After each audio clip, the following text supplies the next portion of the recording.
Officially starting, welcome. Good to have you with us for this seminar on the Enneagram and spiritual practices, or contemplative spirituality.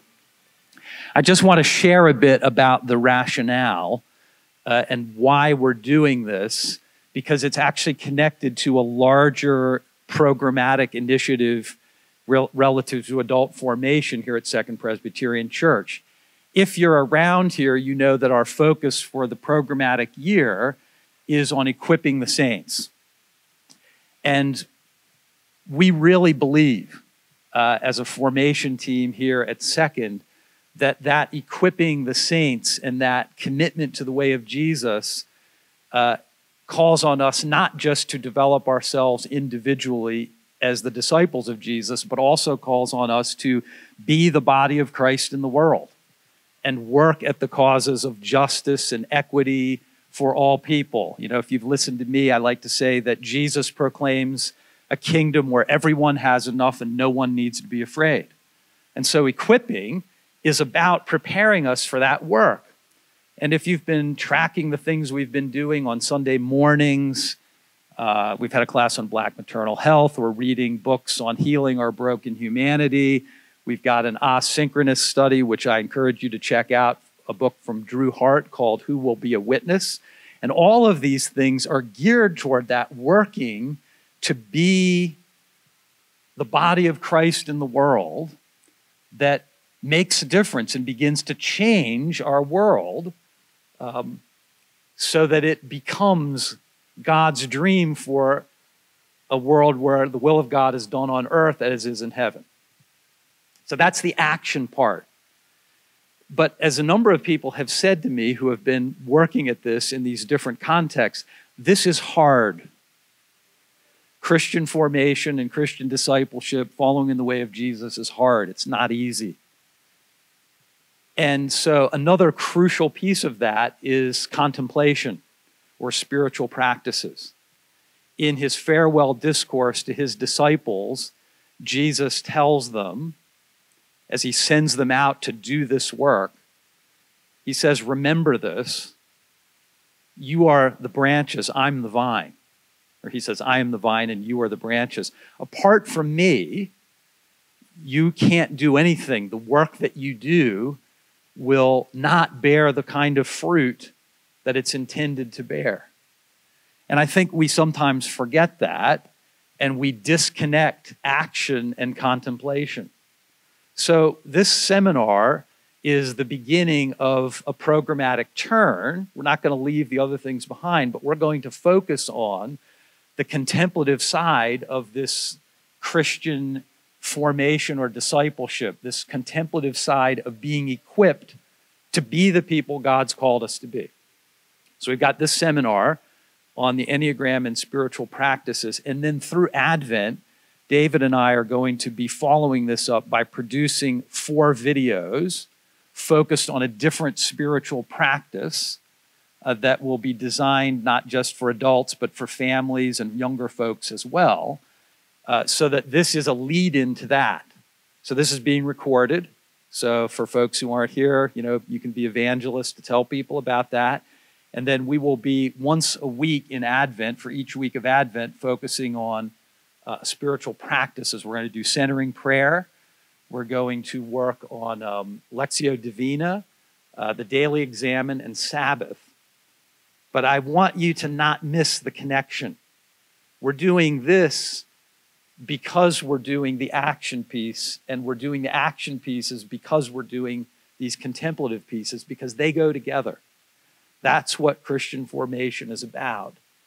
And as we find our lives connected with Jesus, we will find that there are all kinds of possibilities for our life in the world that we can't imagine apart from that connection. That's our faith. So I wanted you to hear that and to think about that and to help spread the word. I'm very grateful to have my friend David Bell with us. He is the director of Enneagram Insight. I don't know, you call yourself the executive director.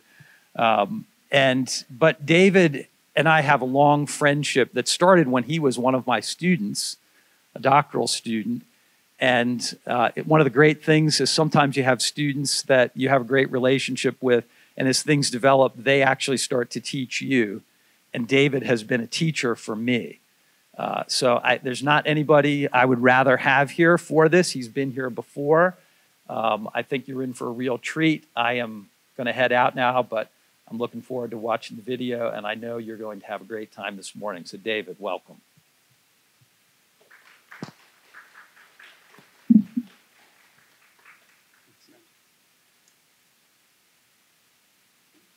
I'm very glad to be with you again and have the opportunity to share about the Enneagram, and also especially share about the Enneagram in the context of contemplative spirituality. That is, without a doubt, my favorite way to teach about the Enneagram is in the context of our faith. I don't always do that because the Enneagram is not the property of any one religion. Every religion in the world uses it, as well as all the non-religions in the world, if there are such things, because it's something that is spiritual, it's psychological, and so it can be in lots of different places. But it has a wonderful, deep tradition in the Christian faith tradition. And some would even say very clearly, all the way back at least to the 4th, 5th century BC. AD. So with the Desert Fathers and Mothers of our Christian faith tradition. So I'm excited to be able to share with you in that way particularly. We were remembering beforehand that the last time I was here was the Wednesday before everything in our life shut down. So 21 months ago or so. Some of you were with me that day. What did you say? Let's not do that again. Yes, may we not have that happen again. Maybe I shouldn't be here. Maybe that's an omen. Oh, wait. So I'm glad to come back with you. And to that end, may I ask for a moment, how many of you were with me either when I taught on an all-day Saturday in the fall in November of 2019? Yep, that was 2019, yeah, and a couple of you, okay. And then some of you may have been there as well when I did the work that we were doing, particularly in March, going into Lent. We were in the season of Lent at that time. All right, very good. Let me ask also, if I may, as we begin, for how many of you is this really your first introduction to the Enneagram today? A couple of you, 1, 2, 3, 4. Okay, very good. Others of you, you would say, I have been reading about, listening to podcasts, feel pretty comfortable with the Enneagram for a while now. Okay? And then a few people maybe in the middle. That's great. Yep, there's always a middle, right, in that way. Well, I came to the Enneagram in 2011, 2012, literally like around December, January of the turn of the year, in the context of working on staff at a church where we were introduced to it as we worked through spiritual retreats for our formation as pastors and associate pastors and people who worked in the life of ministry of the church. How do we care for our souls? When I learned and understood my Enneagram number and understood myself as identifying with Enneagram 3, it was something that really at first I laughed out loud at because it gave me insight as it basically felt like it read my life, particularly for the previous 3 years. Very briefly, I'll simply say in 2008, I found myself with some physical symptoms that sent me to the doctor trying to figure it out, that culminated 3 months later or so in a panic attack that made it clear that all the physical symptoms were all about my mental health and my anxiety. And it put me on a journey of healing with the gift of medication, the gift of counseling, and the gift of time to start to work that through. When I learned the Enneagram, all that I was reading about the motivation of a 3, I recognized as all the conversation I had been having with my counselor for 3 years. Like, God, we could have cut off a lot if we had just gone right there, had this tool in that way. And in particular, it helps me understand the ways that I was looking outside of myself instead of to God. And I just didn't even realize it. It wasn't that I was pushing God away or I wanted to push God away or my relationship with God away. It was subtleties. It was ways of motivation that I just had never stepped back and really processed for myself. And it was a tremendous gift to me and has been a gift for the last decade now. And is the reason why I teach, because I am passionate about what the Enneagram offers to people for growth in their own transformation to be more of who each person is in their true self in Christ. And the beauty of who we are, because we are made in the image of God, we are beloved children of God, and there is a uniqueness to us as masterpieces, as the scriptures point towards. And the Enneagram is a wisdom tradition that comes alongside our Christian faith, and I have found helps to unlock that, helps us to see some of that movement. It's just 9 numbers that tell us about ourselves. In a way, that's all that it is, in a sense. But it also is something that offers a depth to it. So my hope today, over the next couple of hours, is to do a couple of aspects of goals, you might say.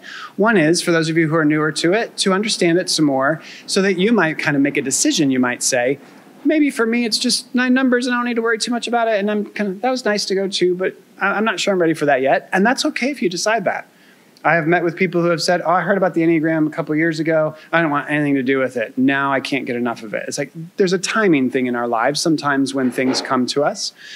But I would like you to make that decision based on actually knowing what it's about if you've heard about it in places. Because if you've heard about it on Facebook or Instagram, I'm pretty positive that you haven't been introduced to the Enneagram to the depth and the wealth of the wisdom that is there, because it can just be pretty trendy there. And that's not all Instagram and Facebook, but predominantly when it comes to that.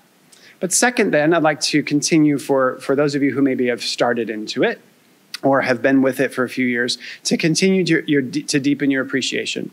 You may hear me teach things today that you've heard me teach before, or you've seen, or you'll read something and be like, this sounds familiar. Did he tell us that last time he spoke? Yes, I did.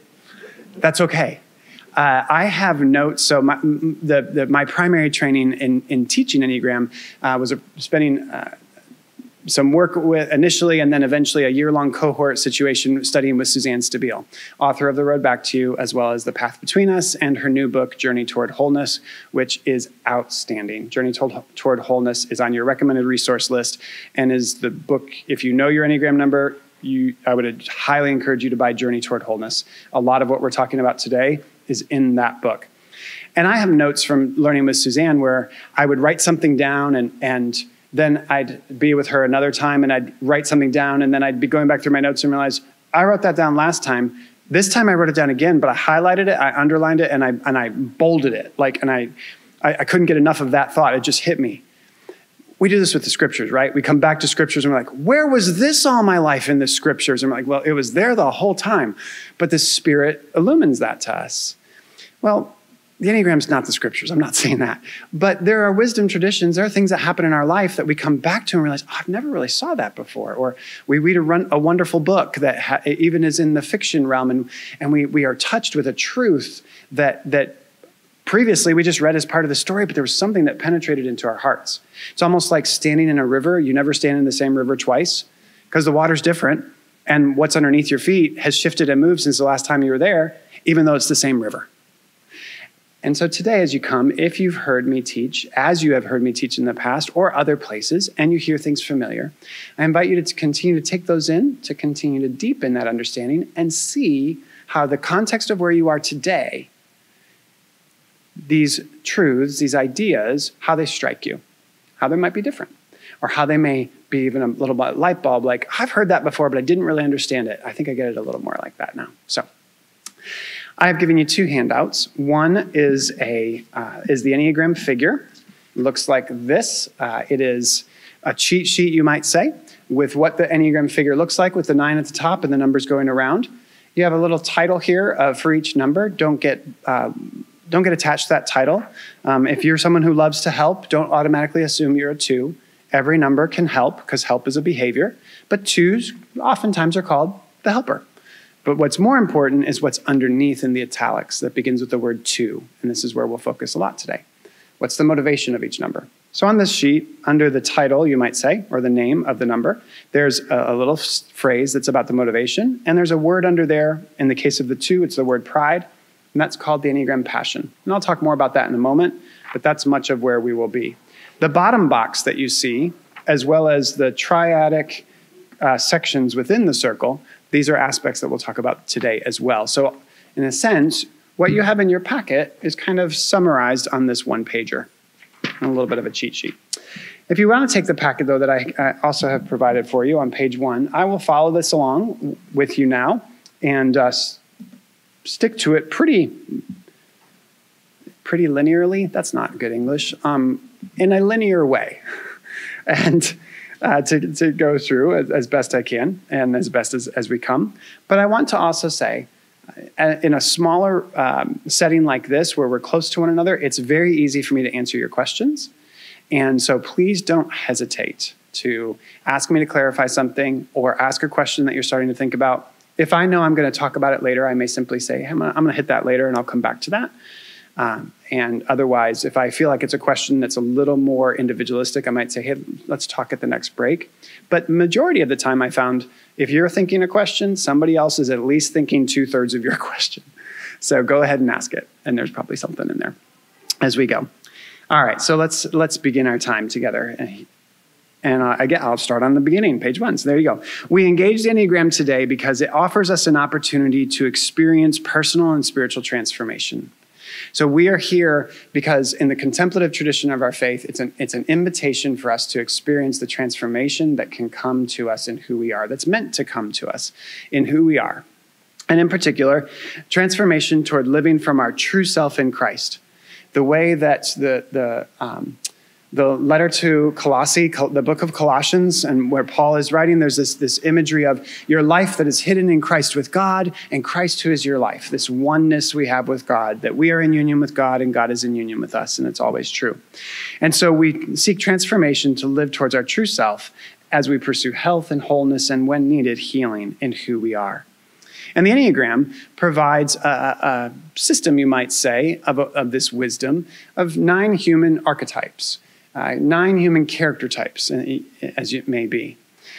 It simply comes, the word Enneagram comes from the idea of the 9-figure of Greek, and it's a way for us to understand why we engage in the world. If I'm in an elevator and somebody asks me, what's the Enneagram about? Helps you understand the way that you see the world uniquely, and it also helps you understand that your way of seeing the world is not the only way. There's at least 9 other ways of seeing the world, 8 other ways of seeing the world, excuse me. And with those 8 other ways of seeing the world, that should hopefully help move us to say, I don't see that like you do. Tell me more about that. I see the world the way I do. It's just how I see, but you obviously see it different. I want to be curious to understand that. We'll talk more about that as we go. But the Enneagram has a uniqueness to it. It's why I don't use the term personality profile system. It's not a Myers-Briggs. It's not a Strength Finders. It's not a DISC. It's not all of those wonderful tools that we have to understand ourselves. I think all of those are great gifts to us. But the Enneagram is something different. It is a wisdom tradition. It's been known and called a wisdom tradition for, well, potentially at least 1,600 years, although there's actually some Enneagram pieces that clearly tie back to Homer's Odyssey, which might lead some to believe that maybe the Enneagram's been around since 6th century BC. We don't know for sure. So in that wisdom tradition, yes, it gets lumped in with personality profile, but it's a wisdom tradition because of, in particular, 2 uniquenesses. The first is that the Enneagram is rooted in, your number is rooted in your core motivation and passion.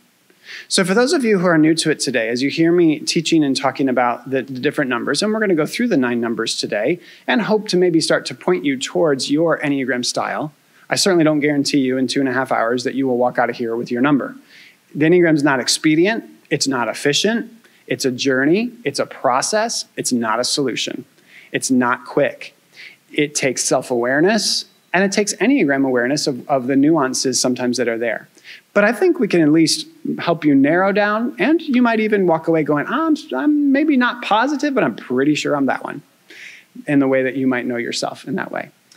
As you're thinking about that, however, you must always think about core motivation. The Enneagram is about motivation. What motivates me to do what I do? We'll talk about behaviors along the way. The constant question is, why do I do that? So if I mention something that's behavioral of a certain Enneagram number, and that number is one that at first you were thinking, I'm not sure I'm not that number, but that sounds like me when I do that, simply ask yourself, oh, well, but why do I do that? For example, if you reflect on the idea of the Enneagram around the behavior of conflict, people might say, if they hear, I don't like conflict, they might very quickly say, well, you must be a 9 because you don't like conflict. You avoid conflict. While it is true, you can talk to David Chaddock about that. While it is true that Enneagram 9s probably have the greatest proclivity to and propensity to avoiding conflict, every number avoids conflict. Now, 9s avoid conflict because they want to be as unaffected by life as possible. That's just what they're looking for. They don't want to ruffle feathers. They, as my one friend says, Drew Moser says, they have an allergy to disruption. 9s do. They don't want life to be disrupted. They're allergic to it. But 1s avoid conflict as well. A 1 will avoid conflict if they don't know what's right in the moment, if they're unsure of what is the perfect and the right, they're not going to show up in that conflict in that moment. 2s will avoid conflict if they think it's going to hurt the relational connection that they have with that person. 3s will avoid conflict if we don't think we can be successful in the conflict and win it, or if we think it's going to make us unsuccessful in the eyes of the other person. 4s will avoid conflict if they don't think the person will fully know them when they're talking through the conflict. 5s avoid conflict if they don't have enough energy for the conflict, or if they don't have enough knowledge to be able to speak with expertise about whatever the conflictual issue is. 6s avoid conflict because they don't trust themselves. So how do I even speak up in this conflict if I don't even know what I actually think and I can't trust what I think?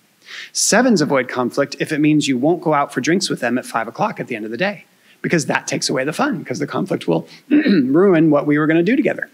And even 8s, who are known to actually like conflict, like confrontation, build intimacy and connection through conflict, will avoid conflict if they think it risks their position of power. Every number avoids conflict. Every number procrastinates. Every number can be perfectionistic. If you think you're a perfectionist, it doesn't automatically make you a 1, even though 1s are called the perfectionist and have strong perfectionist tendencies. So keep in mind motivation. The other piece is your core passion. If we think of the word passion in the Latin and tie it to Easter week, what do we call the week between Palm Sunday and Resurrection Sunday? Jesus' Passion Week. We also believe in the Christian tradition that Jesus did not sin during his life, and particularly that week. So passion there can't necessarily mean sin. However, in the Enneagram, the idea of the word passion oftentimes gets tied to the idea of deadly sins or vices, and that's accurate because we're not perfect. So the word passion, if we go back to that, like what Jesus experienced in that week, begins with the phrase, we suffer under it. So when you identify the passion you have in the Enneagram, which are these short words that are on the one-pager cheat sheet, you might say, and they're also in other parts of your packet. When you see that passion, that means you suffer under it, and because you're not perfect, because I'm not perfect, I do succumb to it. Meaning I do let it trip me up like a vice. It does end up being the idea of a sin in the idea where it hurts me with God, it hurts me with other people. When I'm deceitful as a 3, which is the passion of a 3, it's that I suffer under that vulnerability to want to exaggerate, be hyperbolic, maybe be even a little manipulative or shade the truth a little bit or embellish a story so people like me and think well of me. But that doesn't mean I always give into that. It just might mean I can feel that vulnerability. But the reality is I also do succumb to it. And when I do that, I hurt me with myself, I hurt me with God, and I hurt me with other people, which is one way is just talk about sin. And you may note, if you happen to look at the circle and note what the words are for the passions around here, some of you may quickly realize, those look fairly familiar to me. I think I've heard of that list before. And indeed you have, because 7 of the 9 are the 7 deadly sins spoken of in Proverbs. Where does that come from exactly? We're not exactly sure because the history of Enneagram is not necessarily written down in explicit detail. So think also not only about your core motivation, but you think also about what is this passion that I can succumb to? Now, that doesn't mean I'm never gluttonous because I'm not a 7. Of course I can be gluttonous. Doesn't mean I'm never prideful like a 2. Of course I can do that. It just means the one that I trip over the most is some form of deceit and manipulation as an Enneagram 3. And friends, that can feel, honestly, a little humiliating at first. Okay, actually, that can feel a lot of humiliating. But that's actually okay, because what's the root word within humiliating? Humility. And what is humility? Well, what if we thought about humility as a right assessment of ourselves? That a humble person has an accurate, right assessment of themselves. They know who they are.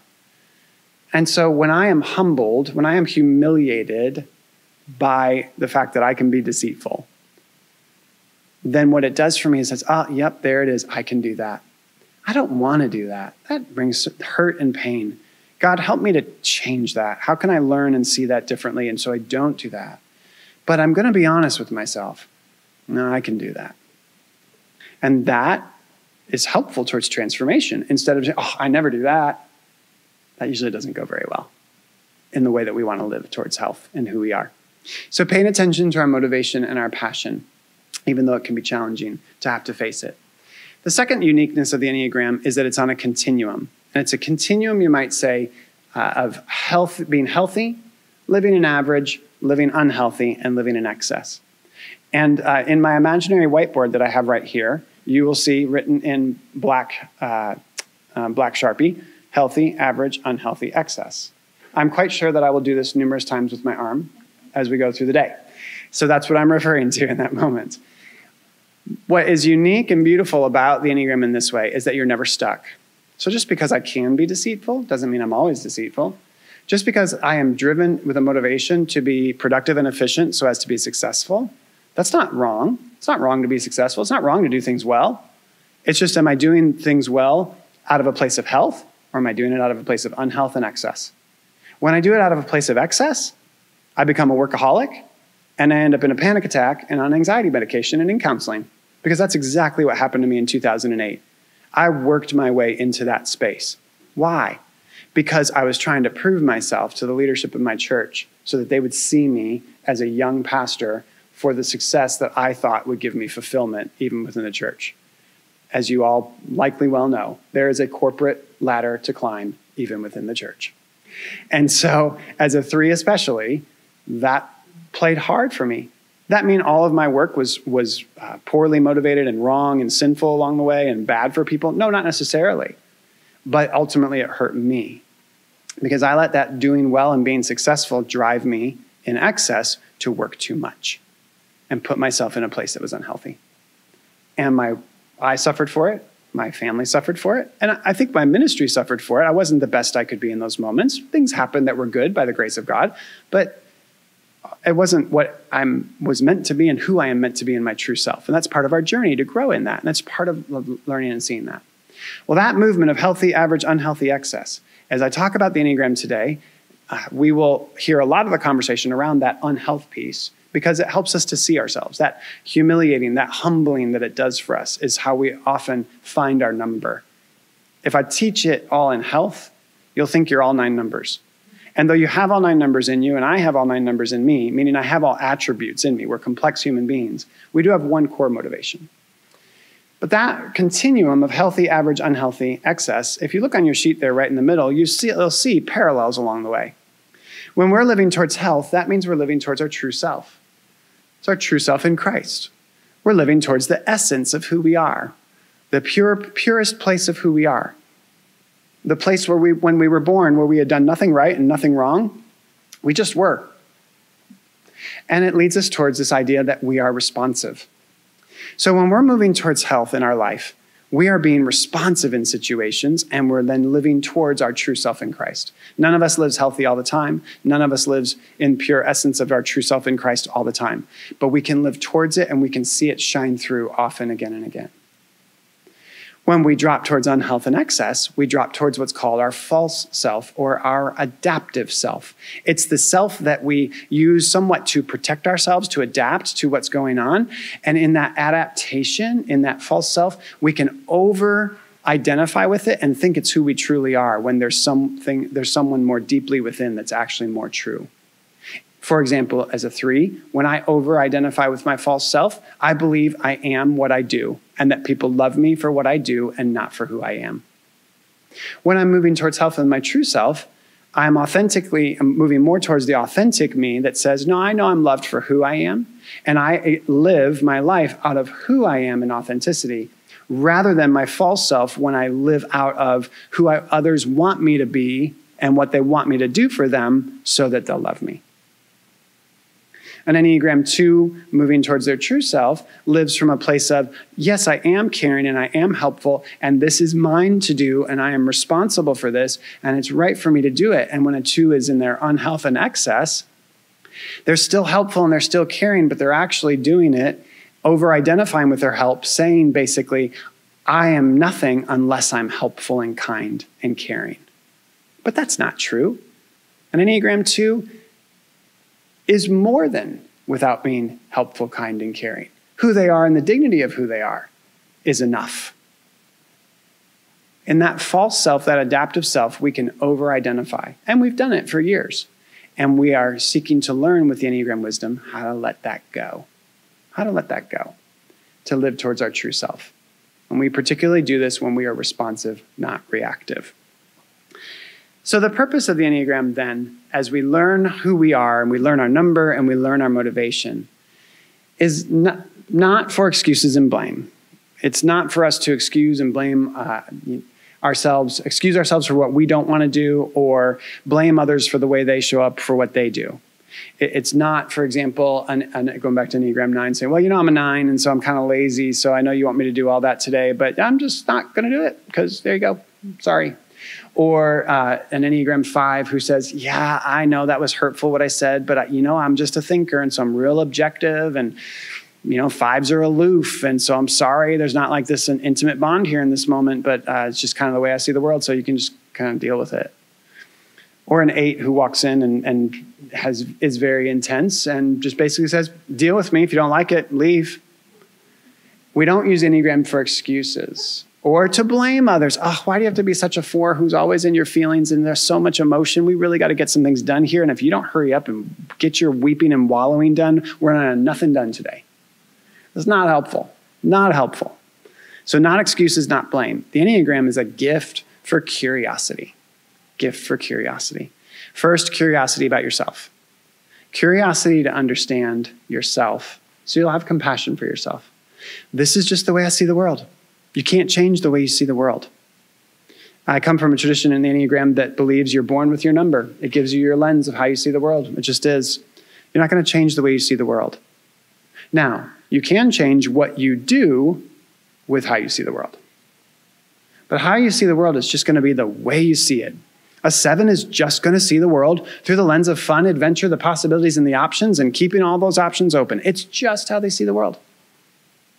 They're going to want to plan and anticipate. As much as they want to be present for the Christmas vacation at the beach, they're already thinking about the spring break vacation that they're going skiing in Colorado for. It's just the way they see the world. As a 3, I'm competitive. I want to win in certain situations. I want to be distinguished. It's just the way I see the world. When I feel it come to me about wanting to be distinguished, it's instead of beating myself up, it's a curiosity. Oh, there it is again. Okay, why is that here right now? Let me understand why I'm being drawn to that again, where I feel very drawn to wanting to be distinguished in this moment. What is that right now? And can I have compassion for myself about that? Thank you. I wasn't implying in any way that I needed one, but I'll take it. Thank you. I appreciate it. So having compassion for ourselves with how we see the world, but then how can we turn that with other people? That we can have compassion for how other people see the world. Compassion for how other people see the world. That we are curious. You see it differently. Let me explain it to me. Tell me about that. I want to understand. I like to think this is true. I actually don't know for sure if I would be altruistic enough to do this. I probably wouldn't be, but I'd like to think I could be. And that is, if I got 3 wishes from a genie in a lamp, that I would use one of them for Suzanne Stabile to teach the Enneagram to the House of Representatives and the Senate, so that they would actually seek to understand each other's perspective and why they see the world the way they do, so that they can work together better. Instead of what we have, and this is not just true, obviously, we know this from our government, we all just know that the last 21 months especially have put us in a polarized place even more than we already were. And we don't do curiosity, we do judgment. We do shut down. How do we become curious? One of the greatest gifts of the Enneagram right now is the invitation to curiosity. To be curious about others as we're curious about ourselves. To ask, I don't see it that way. But of course, this is a gift in marriage. With my wife, okay, I'm not seeing this situation like you at all. Okay, tell me more about that. Being willing to listen. But a key word in this is compassion. Compassion for ourselves and compassion for others. One of the most subversive statements of Jesus, in my opinion, is love your neighbor as yourself. If we loved our neighbors the way we love and treat ourselves most of the time, especially internally, all of us would be living on an island because we'd have no neighbors and we'd have no friends. Because most of us are really hard on ourselves, with maybe the exception of 7s, who are much more like seeing themselves in the mirror in the morning. Hey, you look good today. Good to see you. A very positive view of themselves as 7s, which is a gift. It's a gift to have a positive view of yourself. If you're an Enneagram 1, you want that positive view of yourself because you struggle with it, because you critique yourself so hard. But most of us all of us in different ways, even sevens, are hard and harsh on ourselves. So what can we do to move ourselves more deeply towards curiosity, to understand and have compassion for ourselves, for other people? This is a wonderful gift of the Enneagram and leads us to the implications and value that it offers us. For ourselves, it leads us to recognize I can over-identify with this false self, with my personality. I can make it too much and not realize there's something more deeply within me that's true about who I am.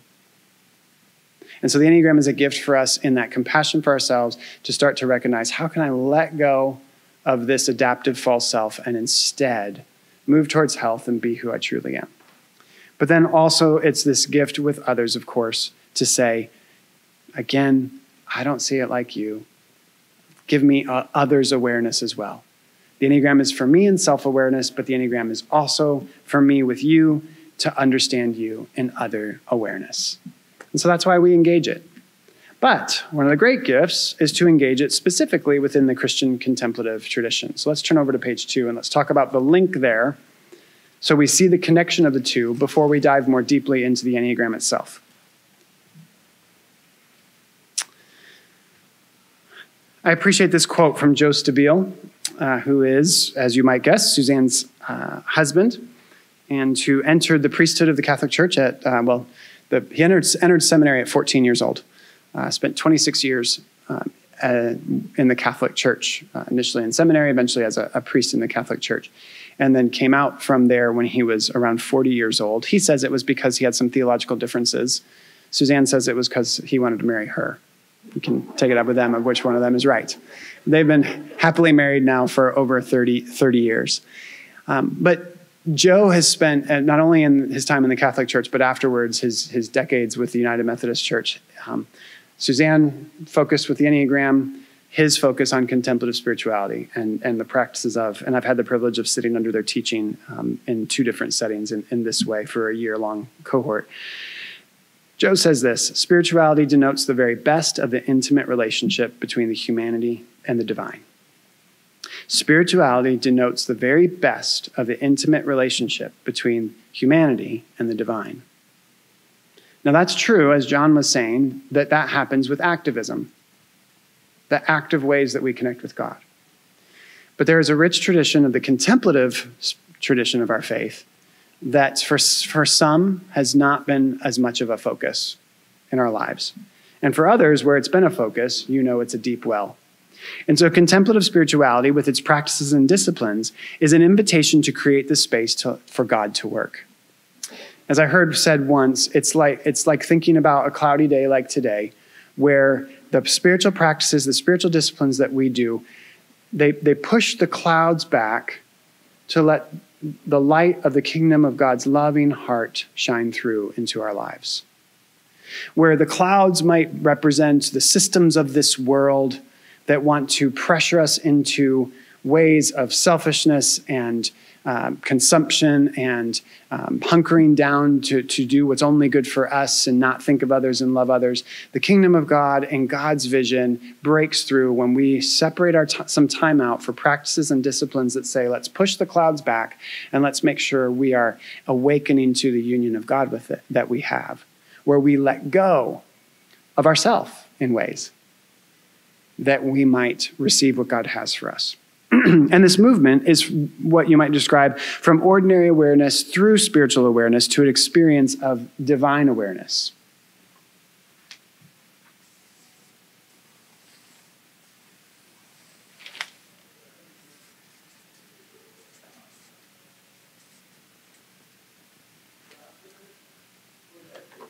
Since I have it, I will use it.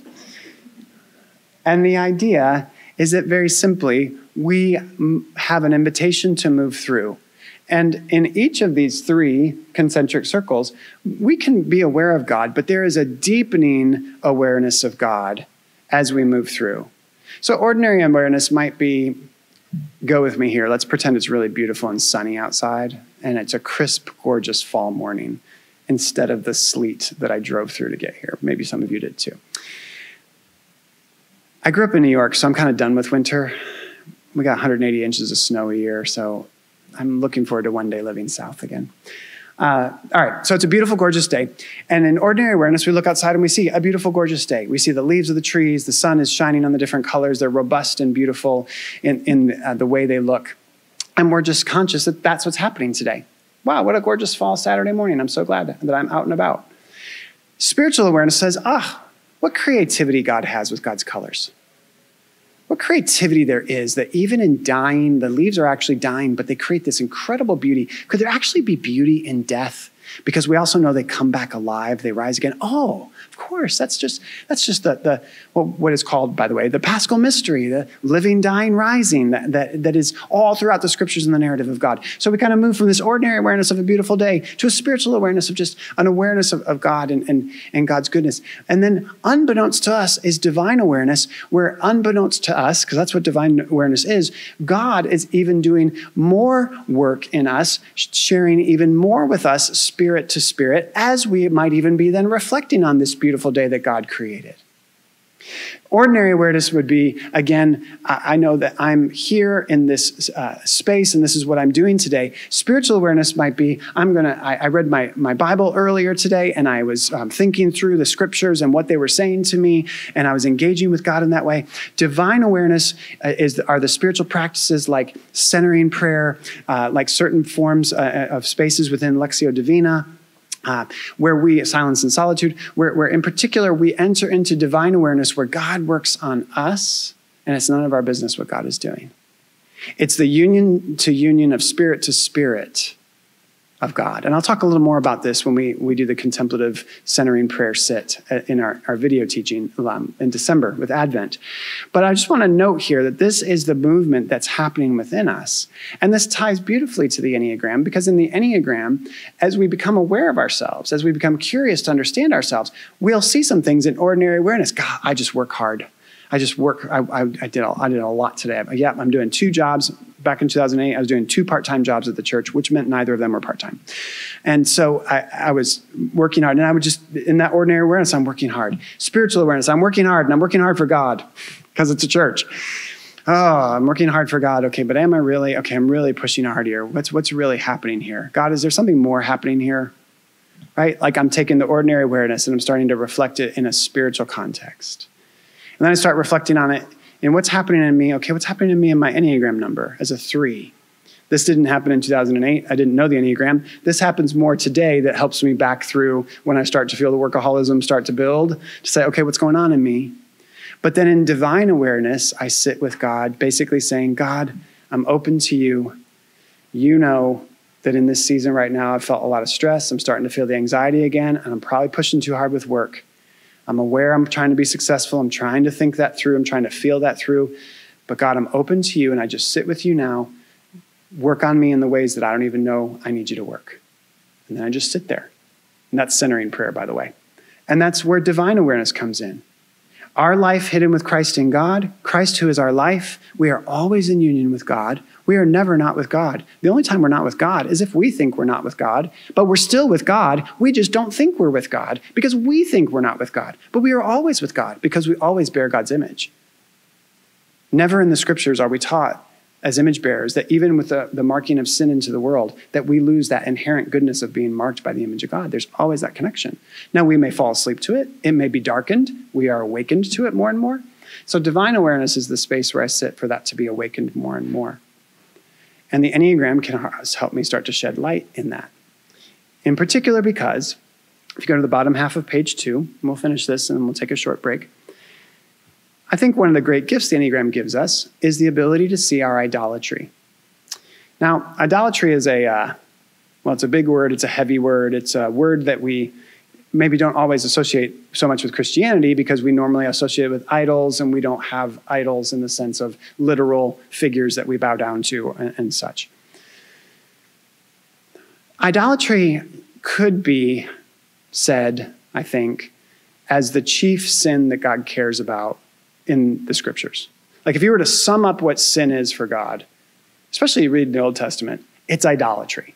It's you are worshiping other gods, so you're not worshiping me. You're not trusting me to care for you. You're not trusting that I've got you. And therefore, you don't act the way you need to act. You don't love other people the way you need to love other people. Like, for example, God says a lot about the poor and the marginalized in the Old Testament, right? So like tons about how we need to take care of the poor and the marginalized. That's on God's heart all through the prophets. Well, why do people not take care of the poor or the marginalized? Because they're not trusting God. They're trusting something else to be provision for them. So you don't go take care of the poor and the marginalized because you come from a scarcity mentality that says, I can't share what I have with you because I might not have enough because my trust is not in God to take care of me. My trust is in whatever else. Okay, that would be an example in that way, I think. And lots of other things that they did. Like it's just all throughout the Old Testament.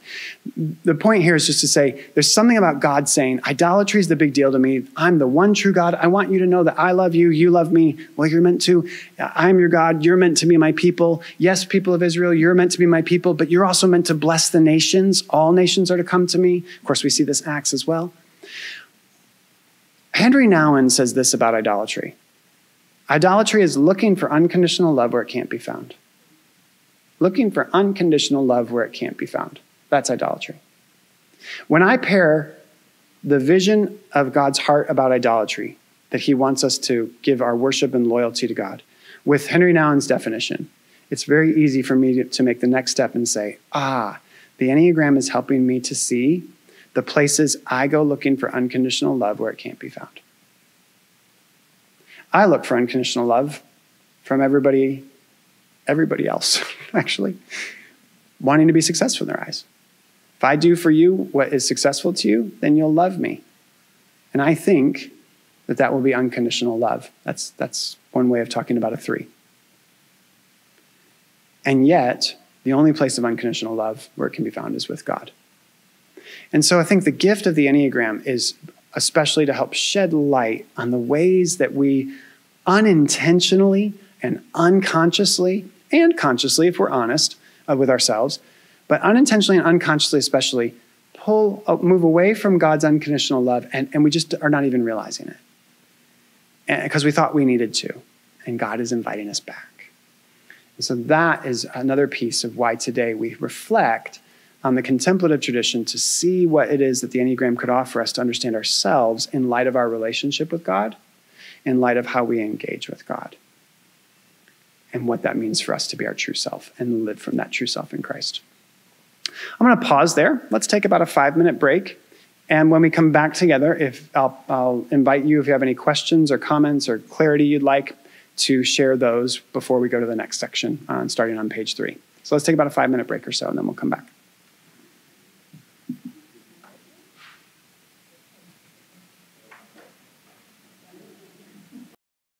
That have come up or you'd like to ask about? Yes, sir.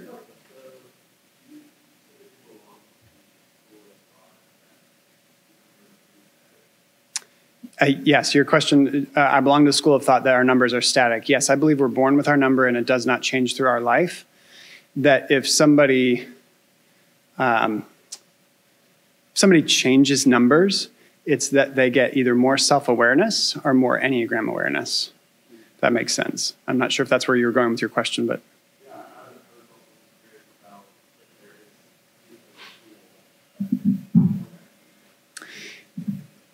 Well, the other school would be you come to your number by nature and nurture in childhood.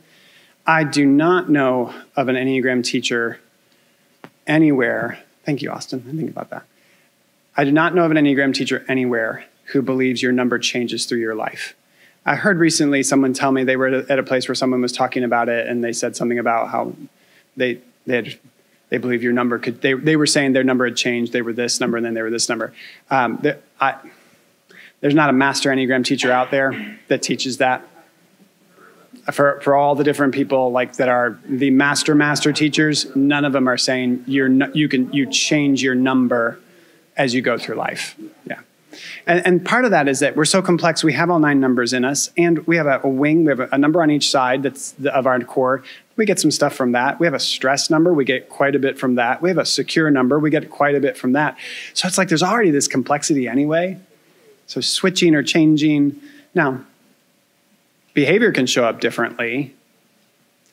A lot of stress at work. You might feel like, I know I'm this number, but man, I feel like I'm living my stress number behavior all the time at work right now. Or the secure number is tied to oftentimes to your spouse or significant other or your family system, especially if it's a good towards healthy place. So they might say, oh, I could hear a person say, I'm retired. We are with our grandkids. We're together a lot, and I feel like I change the numbers. I was always a 3, and now I think I act way more like a 6 and type of thing. Well, that's because 3s go to 6 in security, and you're in a stage of life where you just don't have nearly the same stress, and you're with this you might say the most secure people you can be with, right? But I believe the core stays the core, and I don't know an Enneagram teacher that teaches otherwise. Yeah. Yes.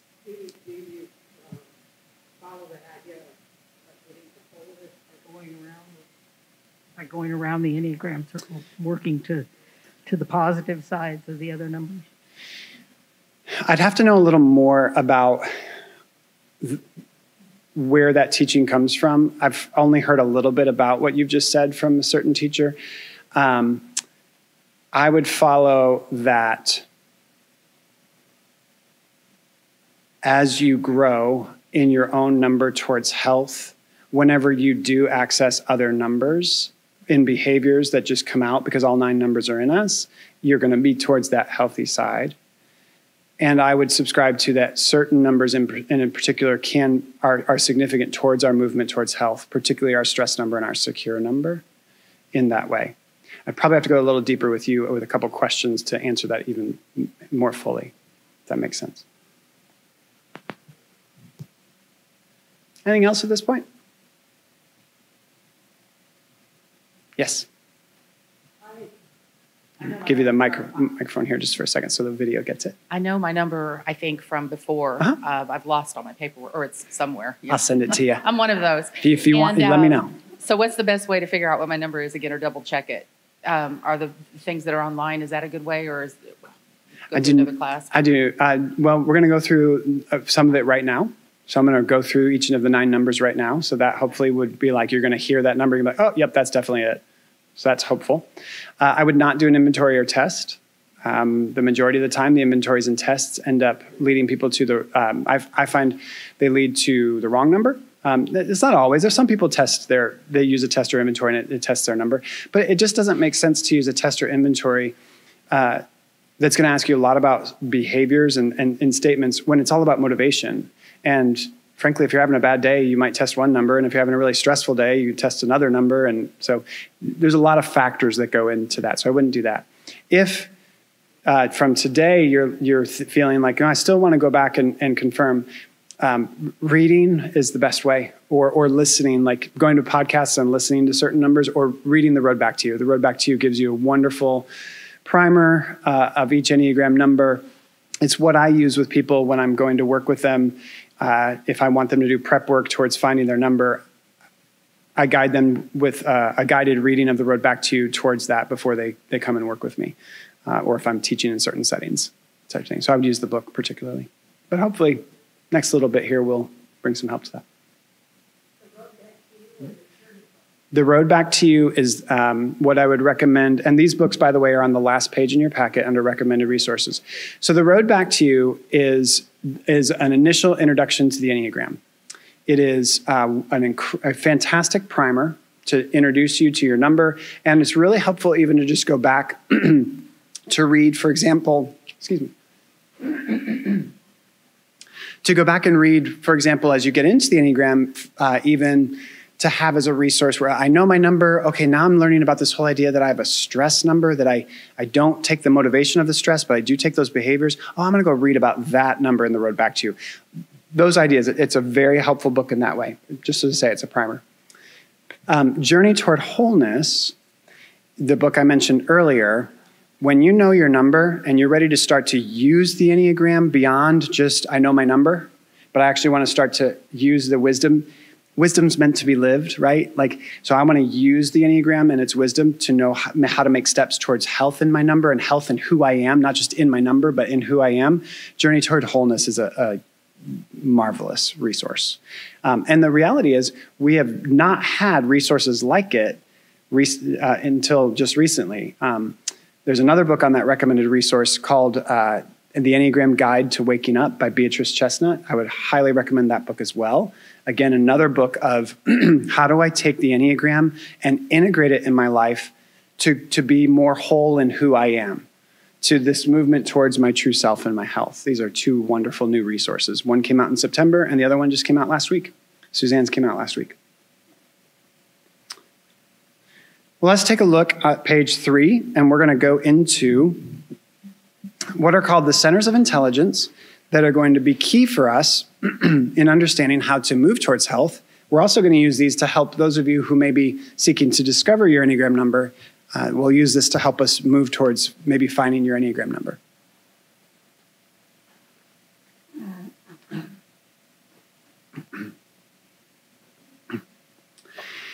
The centers of intelligence, thank you.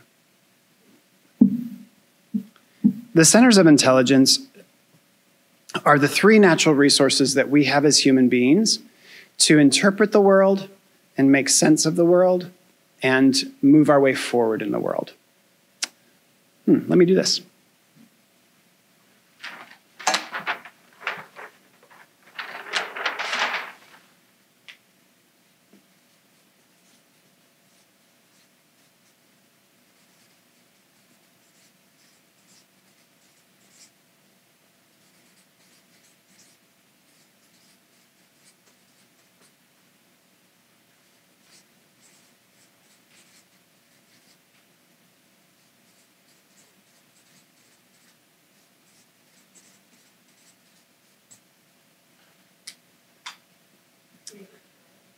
Yes.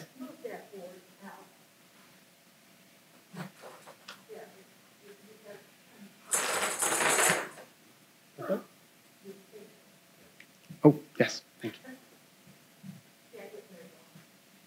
you. I received that. I'm also aware that my handwriting is not very good. So it's genetic. It's not my fault.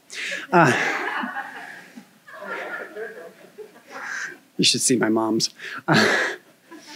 So this idea of the centers of intelligence are the resources, again, for how when we walk into a space, when we engage with somebody, how we interpret that. The other word I've put underneath there is perceive it. Then we start to make sense of it, make meaning of what's going on, or the word below, process it. Process what the situation is, process the circumstances. And that leads us then to move our way forward in the world or present ourselves in the world. So the 3 resources of the centers of intelligence are to interpret the world, make sense of the world, and then know then how we're going to move forward in the world or perceive what's going on in this moment, process what's happening, and then present ourselves in this moment. This word intelligence is not about your smarts or of IQ or your ability to have intellect, you might say. The word intelligence here would be more in the sense of the CIA, the Central Intelligence Agency. It's about intel. It's about intel. And the centers of intelligence are about how we get intel. And we get intel in 3 primary ways: through our head, through our heart, and through our gut. We get intel around feelings, how do I feel, thinking, what do I think, and intuitive doing, what do I intuitively know needs to be done. What I intuitively know needs to be done. Now, these centers of intelligence then are used, as I say, to perceive and process and go. We do this unconsciously all the time. We were born with a balance of all 3, meaning we just used all 3 with whatever one needed to be used. But in the understanding of this experience is that as we were growing up, we were, you might say, wounded in one of these in particular. And so what happens to us as we grow up is through the lens of our number, we interpret this one works well for me, feelings, thinking, or getting stuff done. This one doesn't work so well for me. Let's just let that go to the back of the bus. We're not going to bother with that one. And we get unbalanced. And so what ends up happening is we really enter situations without, if we don't pause and aren't intentional, we will have a default to only using 2 of the 3 centers. Some of us will only use feeling and thinking, and we'll be ignoring what needs to be done. Others of us will ignore all our feelings, and we'll just do stuff as we're thinking of things. And others of us will enter into situations and we will do based on what our intuition is guiding us to do, and we'll feel, and we won't process things through our thoughts. We won't use our thinking in that moment. The goal in the Enneagram and in our numbers to move towards health is to find the balance again. Because when we find the balance again, then we can understand what's happening in us to move towards health in our number. Just really simply, and I'll say this ahead. As a 3, the one that I put to the back of the bus, the word we use is repress or push away, is feelings. So what was happening in 2008? A lot of ignoring of my feelings. What feelings was I not wanting to deal with? Whatever my feelings were around shame and disappointment and not being enough and thinking I was unworthy, I can very much remember where I would go home around 4 o'clock to have a couple hours at home before having to go back for the gathering of young adults that I led at 7. And I would be driving out of the neighborhood and I would think to myself, I didn't help Betsy with the dishes. And I didn't play with John David in the way he wanted me to with the Legos today. Man, I am a lousy husband and just a disappointment as a dad. My wife at that time, in 2008, we had 2 boys under the age of 5. So coming home for a couple hours, I didn't help her. She's going to have to do the dishes on her own. She's going to have to get the boys to bed again. It's Thursday. It's been a long week without me. This is the day I work for 13 hours usually, that type of thing. But I always took it to, I am a disappointment. When I got into my counseling in 2008, this is what was all bubbling up. I had all these feelings around disappointment and who I was, feeling unworthy, feeling shame. Now, feelings are just feelings. Feelings are not good or bad. Feelings are neutral. They're not moral or immoral. They're not actually positive or negative. 4s love the feeling of melancholy. 7s hate the feeling of melancholy. Melancholy is melancholy. It's just a feeling. For some, it's positive. For some, it's negative. So feelings are feelings. Even shame is just a feeling, even though, thanks to Brené Brown, we all kind of are really acquainted with shame and it doesn't make us feel very good. So my point in saying this is, in 2008, if I had been more aware of my feelings and working through my feelings more, then I might not have overworked myself to try and be successful for certain people because I wanted them to give me a sense of affirmation in what I was doing. I was dealing with a lot of disappointment, and if I don't have that information that I'm dealing with a lot of disappointment in myself, where do I go in my Enneagram number? To unhealth. What's that for me as a 3? I go to trying to prove myself and perform and be distinguished, because that's what 3s do. So when we are missing information from one of the centers of intelligence, then we drop into the unhealth of our number to compensate. To get what we think we need. To use Nouwen's language, we go looking for unconditional love where it can't be found. We go looking to meet our essential human need, which we'll talk here in a moment about for each number. We go looking for that essential human need in an unhealthy way because we're missing information. But when we have information from all 3 centers, thinking, feeling, and intuitive doing, then we have a chance to then move towards health because we accurately have a picture of what's going on. So our goal in the Enneagram is to become balanced in the centers. And balance does not mean think a third of the time, feel a third of the time, intuit a third of the time. Balance means engage the appropriate one at the appropriate time in the appropriate way. Have you ever been in a setting where somebody does something and you turn to your friend and you go, oh my goodness, that was so inappropriate. Like somebody does something that was so inappropriate for the moment. The reason they did something inappropriate is they used the wrong center of intelligence to interpret, make sense of what was going on, and then present themselves in the world.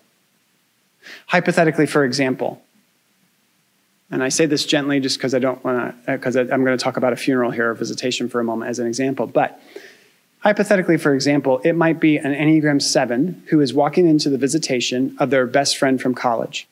They're in their mid-30s now, and their best friend has tragically died. They were pranksters in college. They pulled pranks all the time. And so that 7 has a clown nose in his pocket because he's planning to put it on the body for the visitation because they're going to pull one more prank together. It's the way the 7 is coping with what? Coping with not dealing with their pain of their loss. And if the 7 put a clown nose on a body at a visitation, how many of us would say that was inappropriate for the visitation? Because why? Because the 7, who you'll learn in a moment, represses their feelings. pushes away their feelings, and a 7 who instead is dominant in their thinking. So they're thinking through things and then they do something with what they've thought about. Because the 7 is going to do something inappropriate because they're pushing away their feelings because they're too painful. 7s are motivated in life to avoid pain. The feelings are too painful. Push those away. So they go in and they want to put their clown nose on the body. Totally inappropriate. Because we're going to pull one more prank together. Because he's thinking with anticipation of how that will be funny and they'll have that laugh together. But when the 7 pauses and says, wait a minute, this is a visitation. And which one's appropriate for visitations? Thinking about things? Doing stuff? Oh, wait. Funerals and visitations are about grief. Grief is about feelings. What am I feeling? I'm feeling like I can't handle this. I'm feeling so overwhelmed with grief and sadness at the loss of my friend. This clown nose is going to have to be used somewhere else. This is not appropriate because they got the information. So they go to the visitation and they engage the pain of their grief because they got the information, because they paused. If we don't pause, and you'll see this later, if we don't slow down, we don't get the information from all 3 centers of intelligence. We overuse the one that we have come to like, the dominant one, and we underuse the one that we've been repressing and pushing away. Now, here's a foreshadowing. Spiritual practices help us to balance the centers without us necessarily doing work to balance the centers. Spiritual practices are like the back door to moving towards health.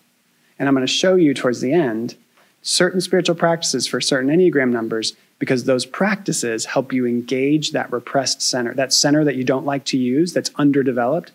These practices in particular help you learn to engage it and strengthen it. It's kind of like I say, there's a front door to doing that, but then there's this back door, and contemplative spirituality is that back door to help us grow in that way. So if you look at the middle of page 3, you see a box there, and it's labeled the Triads. In the Enneagram, the Triads are the numbers being organized together around the dominant of these centers of intelligence. This one pager that I'm holding up, this one pager, these are the Triads inside here. So the Triads are 8, 9, 1, 2, 3, 4, and 5, 6, 7. If you are seeking to discover your number, one of your first questions can be simply, which triad am I in? So as I describe it, you can be thinking through which one sounds like me. 8, 9s, and 1s, when they walk into a room, interpret the room immediately through intuitive doing.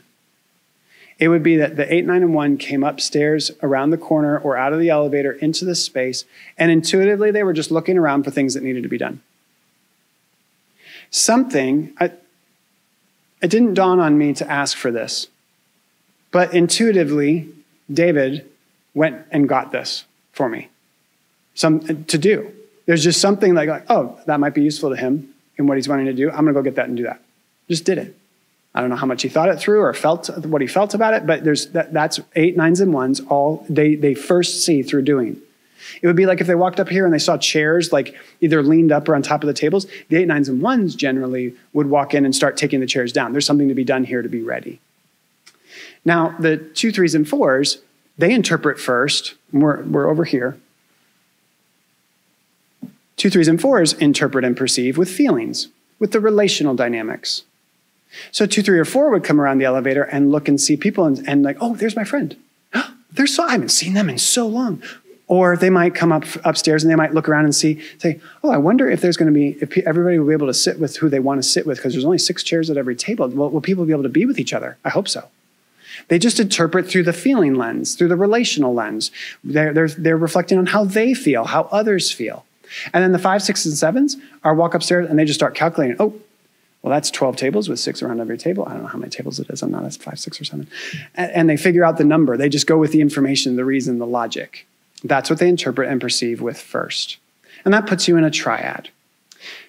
At the bottom of page 3, let me walk you through a little more what these triads say.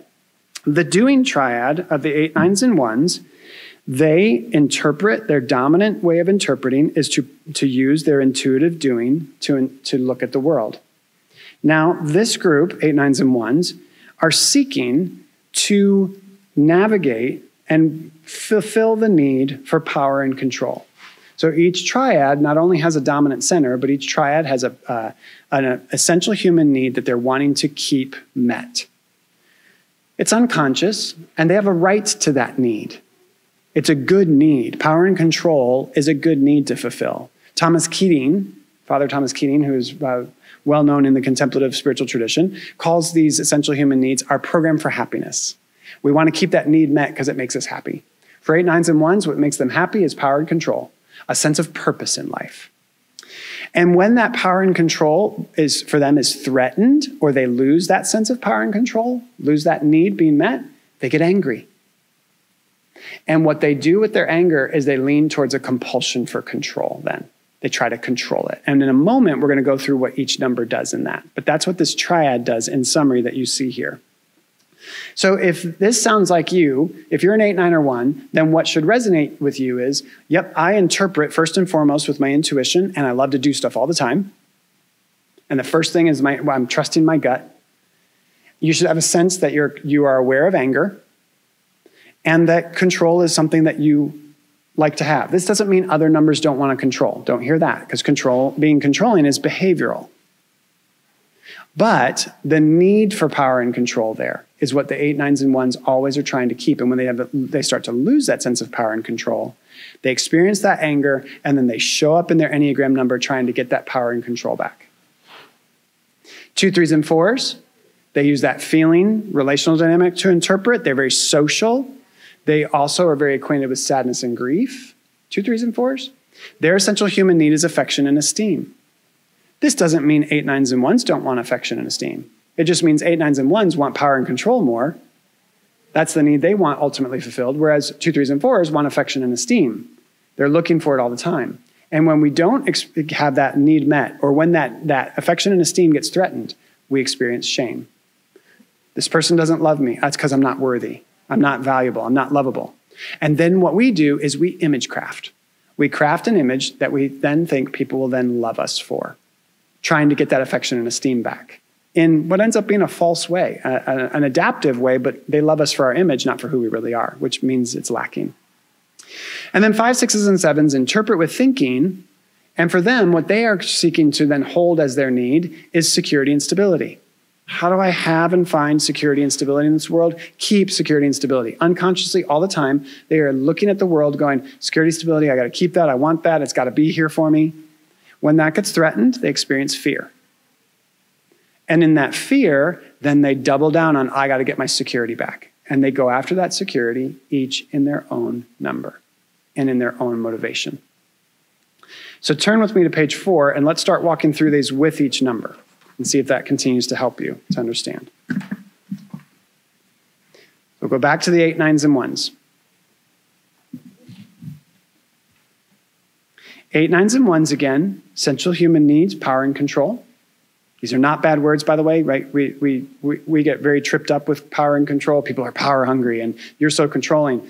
We all know that people who are oppressed and have no power and control wish they had power and control. So it's appropriate to have that. So 8, 9s, and 1s, it's not wrong for you to want power and control. You are entitled to that need being met. It's just how you get it and the way that happens. So for 8s with this, 8s are motivated to use their power to keep from being controlled. When 8s sense that their power and control is threatened, they get angry, and the way they get angry is they come out. They feel like something's coming towards them to get their power and control, and they come out in a commanding way to say, oh, no, you don't. I'm going to stop you before you get to me. Commanding, general, confrontational.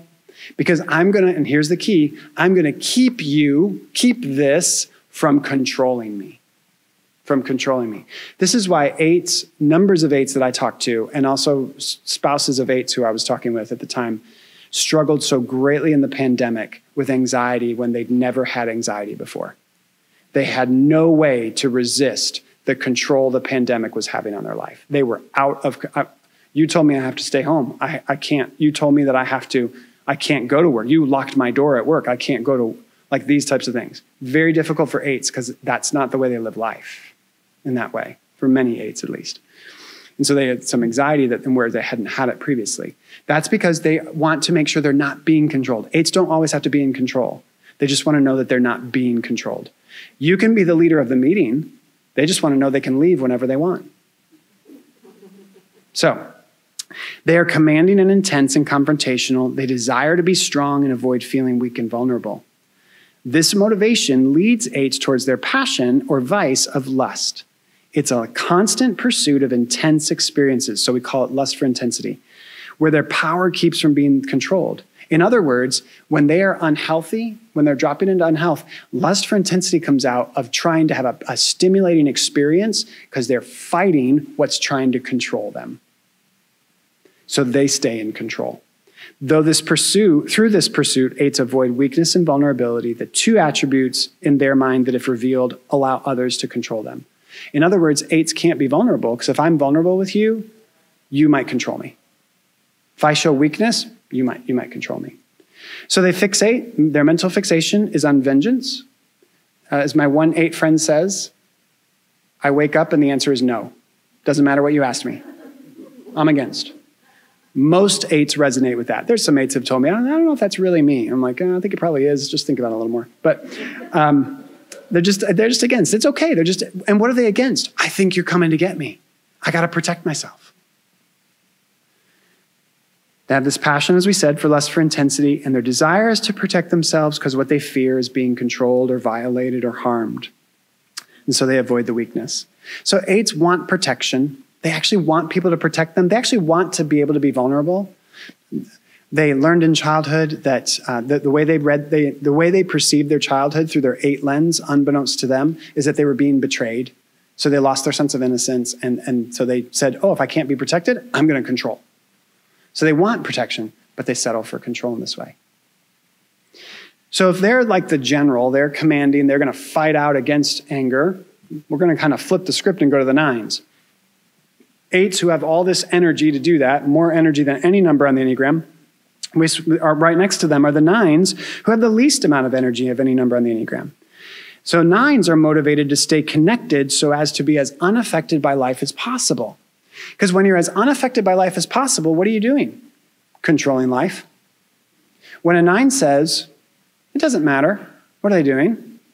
Controlling how what you want to do doesn't affect them. Pizza or burgers, doesn't matter. What you choose is not going to control me. I'm in control because I've decided it doesn't matter which one. Even if I actually want sushi, which you didn't mention, but I'm not going to assert myself and say that because then that might create conflict and fragmentation, and I don't have energy for that because I want to keep everything connected so we can be as chill and laid back in life because why is everybody so fussed? Come on, relax. But it's all a form of control. 9s, by the way, most stubborn number on the Enneagram. They are more stubborn than 8s. More stubborn than 8s. Because the heels dig in and they don't tell you because they're passive aggressive. So I said they're passive aggressive. And then I'm going to read this. 9s are pleasant, laid back, and accommodating. They are very pleasant, except when they're actually pleasant in their passive aggressiveness. Anyway, they're so accommodating. They desire to keep out external chaos to ensure inner peace. As my 1-9 friend says, for her, that means every afternoon she needs a nap because it's a lot of work to keep out that external chaos and keep internal peace. Not all 9s say that, but she does. And this is namely by avoiding conflict that leads to fragmentation. This motivation leads them to their passion or vice of sloth, because in the mind of 9s, the less that they do in asserting themselves, the less likely their peace will be disturbed. Remember, allergy to disruption. I assert myself, now I'm getting my peace disturbed. I don't want that. This sloth is expressed by most 9s as a result of struggling to get going, a lack of inertia. So sometimes the passion for a 9 is said to be laziness, and 9s can be lazy, meaning they don't do the important or the priority. I mean, remember, 9s are in this doing triad, so they intuitively see what needs to be done. They just might not do a lot with that. They might only do a little bit, or they might only do what's their routine, what's comfortable, what keeps the status quo. That's what they're going to do. So they might do a lot that maintains the status quo, never actually asserting what they really want to do, where they really want to go. They might be, for example, married to someone where they do the same date every Friday night, and the 9's been longing for years to do something different, but they do a lot. Listen, on our date, we do so much. We go grocery shopping, we go to dinner, we go to Goodwill. Oh, wait a minute, that's my date with my wife. We do all these things for our date nights, and we have fun, we have adventure, and actually what they want to do is they want to order takeout and watch movies every Friday night. But they're not going to assert themselves, so they might look like they do a lot, but they're not doing what they really want to do, or they're not doing the important, or not doing the priority. Because what are they always trying to do with that? They're trying to maintain status quo, because they don't want to ruffle the feathers and make things uncomfortable. Why? Because they want to keep everything harmonized and connected. And that's a gift, to keep everything harmonized and connected, just until it's not. And when it's not, when it's too much, is when it falls into laziness and slothfulness. That can be literally not getting stuff done as a 9, but also can be, I fell asleep to my own life. I'm not living the life I want to live. That's where it can go for a 9 in deep unhealth. And so 9's mental fixation is indolence. Indolence means self-forgetting. 9's just continually self-forget. Forget what they want, forget what they desire, forget their anger. Comes out as sloth. What they desire is peace of mind. Their fear is separation and fragmentation. So 9's want peace, but they settle for calm. And calm is maintained, and peace is made. You have to make peace, which means you have to show up. One last thought about 9's that's for some people, they find it helpful.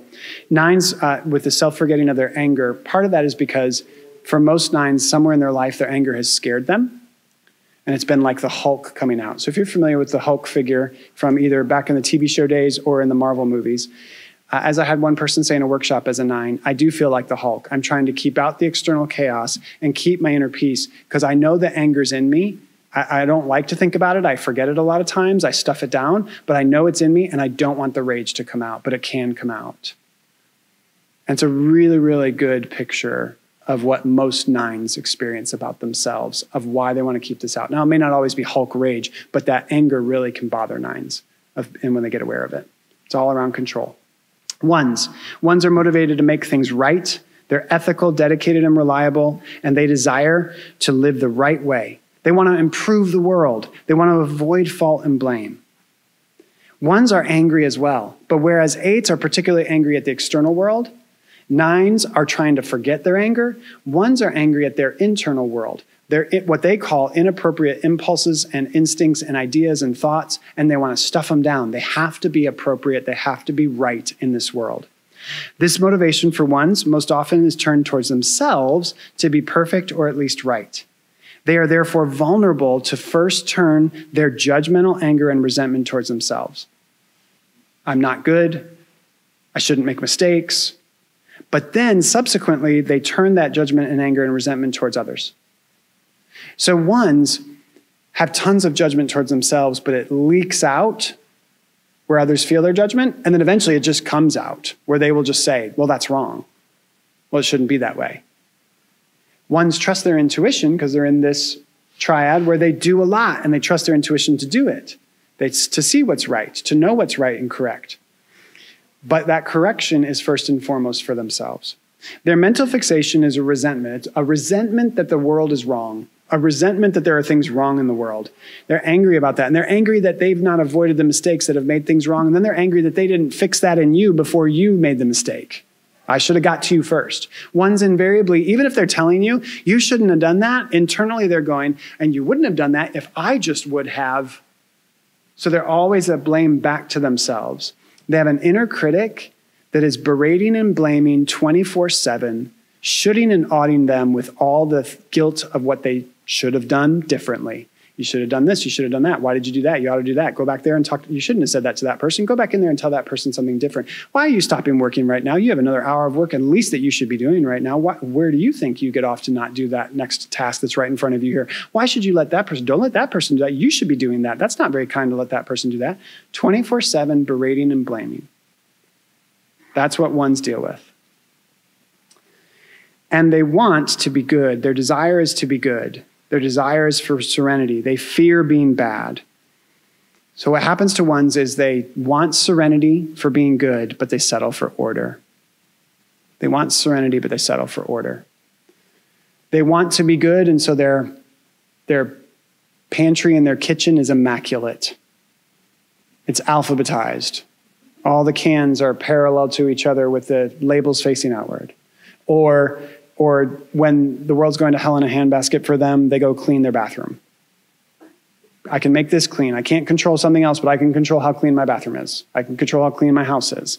They settle for order. They want this inner peace. They settle for fixing everything to make it orderly. And all because what they are essentially human needing is power and control. And when that gets threatened, they get angry. And they get angry at themselves that they don't have their power and control. All right? 2, 3s, and 4s. We'll switch to the feeling triad. These are the people who want affection and esteem and who feel shame when that is threatened. And for 2s, they are motivated to help and serve. 2s are warm and caring and giving with a significant capacity for relationships. 2s think they should be friends with everybody. You need a friend, and I need to be that friend. 9s would say, you need a friend. I don't have time to be your friend. I don't have energy to be your friend, but you need a friend. Like, 9s want unity, want everybody to have friends. They don't have time and energy for it. 2s are like, you need a friend. I'm going to be that friend. You should be friends with me. And her and her and him and him. And that relational connection is what 2s thrive off of. They desire to be loved and needed and avoid acknowledging their own needs, which means that 2s give to get. 2s give to get. 2s start to feel like they don't have affection and esteem anymore. So what do? They go help. They go care. They go serve. Because if I serve you, if I give to you, if I help you, I'll feel better about me. Because you'll appreciate my helping. You'll give me affection and esteem in return for my care. I'll get what I want. I'll get that need met again. And so what happens is then when 2s drop into unhealth, it leads them to their passion or vice of pride. It's a pride of not of arrogance, but of independence, believing that they don't need anybody else, but everybody else needs them. I don't need to depend on anybody, but everybody needs me. That's where a 2 goes. And so 2s in this way, right at the bottom of page 5 there, 2s want to be wanted. They want relational connection. They settle for appreciation. They settle for just being appreciated. I was counseling with a couple. She was talking about her distress that her husband was not cleaning the house and picking up after himself on his off days when she was at work all day. So I asked her, I said, well, why does it bother you so much that he doesn't do that? Is it because it's wrong, because you think he's lazy? Is it because it's irresponsible and he should take responsibility for his stuff?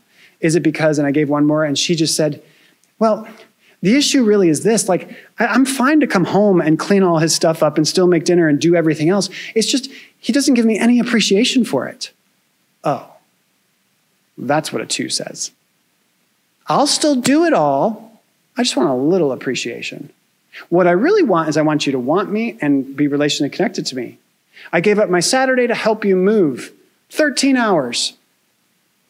Why? Because I was lacking a sense of affection and esteem, and I thought if I helped you for 13 hours move, you would want me. You'd want to be connected to me. Oh, at least you sent me a text message with TY. And the 2 will settle for that when what they really want is that true affection and esteem. And what will they do when they settle for that TY? The next time that person asks them to help, they'll go do it. Until eventually they'll martyr and say, they don't appreciate anything I ever do. I'm never helping them. In fact, I'm deleting them from my phone. I'm blocking their number. They're out of my life. I'm so sick of them. I've done so much for them and I cannot, they won't go to that point. And they're just hurt. But that's because in unhealth, they give to get. I give to you so I feel better about me because I get what I want from you. Now, 3s are also working towards this sense of affection and esteem, but you've already heard me say, so I won't spend very much time on 3s, that we do this by being image conscious and wired for productivity and efficiency to be successful. So we desire to be successful and avoid failure, and that means we either achieve our success or we perform for it. We'll fake it. We'll craft an image of success that we believe others want. And this makes us vulnerable to our passion or vice of deceit. We'll deceive others and even more so deceive ourselves from our own sense of authenticity because we don't have affection and esteem. We want that. We don't think people will love us for who we really are. So then we go around crafting an image that we think people want by doing for them what they want or performing for them what we think they want. So they'll love our image, which we think gives us some sense of affection and esteem. It's not. It's like pseudo affection and esteem, right? But we think it's actually affection and esteem. And so for us, our fixation is vanity. We have to stand out. We've got to be distinguished. And so we'll even deceive for that distinguishment. We'll be hyperbolic. We'll exaggerate. We'll embellish the story just a little bit because it sounds a little better when you do that. We'll say something like, oh, I know so-and-so. We don't actually know them, but we were in the room with them once, and we actually did shake hands, but they don't actually know us. They'll never remember us, and we're not accurate with the story because we're looking for what that gives us. If, oh, we know so-and-so, you think more highly of me now. We do all that kind of junk. Our desire is to be valuable. What we fear is being worthless. But the way we go about it is image crafting. We want, there you see in the bold, we want value and worth out of our authentic self. We settle for our image. We settle for our image. But that's what we think gives us affection and esteem. Now, 4s, also wanting affection and esteem, are wanting to be seen for who they are. The motivation of a 4 is to be understood, seen for who I am. The way that they, and then be creative, sensitive, and end up being moody. They desire to be understood, to experience their oversized feelings, and avoid being ordinary. The reason they want to avoid being ordinary is because if you just blend in the ordinary, then people might miss you and you won't be known. There are some who teach that 4s want to be the most special. 4s don't want to be the most special. 4s already know they're special. 4s know that they are a snowflake. 4s also know that you're a snowflake. 4s just want you to know their snowflakeness. Don't miss me. There's something really beautiful about 4s that I love because they're so authentic, which is the virtue of a 3 is authenticity. So I'm very drawn to 4s because when you ask a 4, how are you? They actually will give you an answer. Now, they might launch into a 4-minute spiel about the argument they had with their spouse that morning, and yet the way they made up towards the end of that argument and how it brought this deep bond of intimacy with each other in the way that they actually finished the argument that morning. And they'll tell you all that. And then they get this look in their eyes because they realize the look in your eyes says, oh, you just said, how are you? Like, hello. You actually didn't want to know. But 4s think you actually want to know because they want to be known and understood and seen for who they are. There's something very beautiful about that gift. Now, where that gift is no longer a gift for 4s is when they overshare or when they're inappropriate by sharing too much about themselves to the Kroger clerk, like one of my 4 friends has told me she has done. The Kroger clerk didn't want to know all that. It wasn't appropriate. So 4s craft, their motivation leads them, I'll go back to the little paragraph here, to craft an image they think people will understand, which leads them to their passion of envy. They see others who seem to be seen for who they are while they're being missed and misunderstood. So they're envious. What do you have that people are noticing you and understanding you? I want that because I want to be understood. I want to be seen for who I am. All of this internal motivation to be known leads 4s to often feel like I'm too much for others. I'm too intense. I overshare. People don't want to stay in the room with me when I give them my full self. But then internally are like, but you don't even know the half of it because what I'm giving you is not even fully me. There's all this more inside me. So I'm too much, but I'm never enough. You see, 4s fixate on melancholy, fantasizing for what they lack. 4s are the number that have longing and enjoy longing more than even what they get. Like, oh, I've longed for this relationship for 2 years. Now I'm in it. I think I enjoyed the 2 years of longing more than actually the relationship. I think I'm going to break up with you. I'm done. Yeah. Okay. A 4 will do that. A 4 will do that.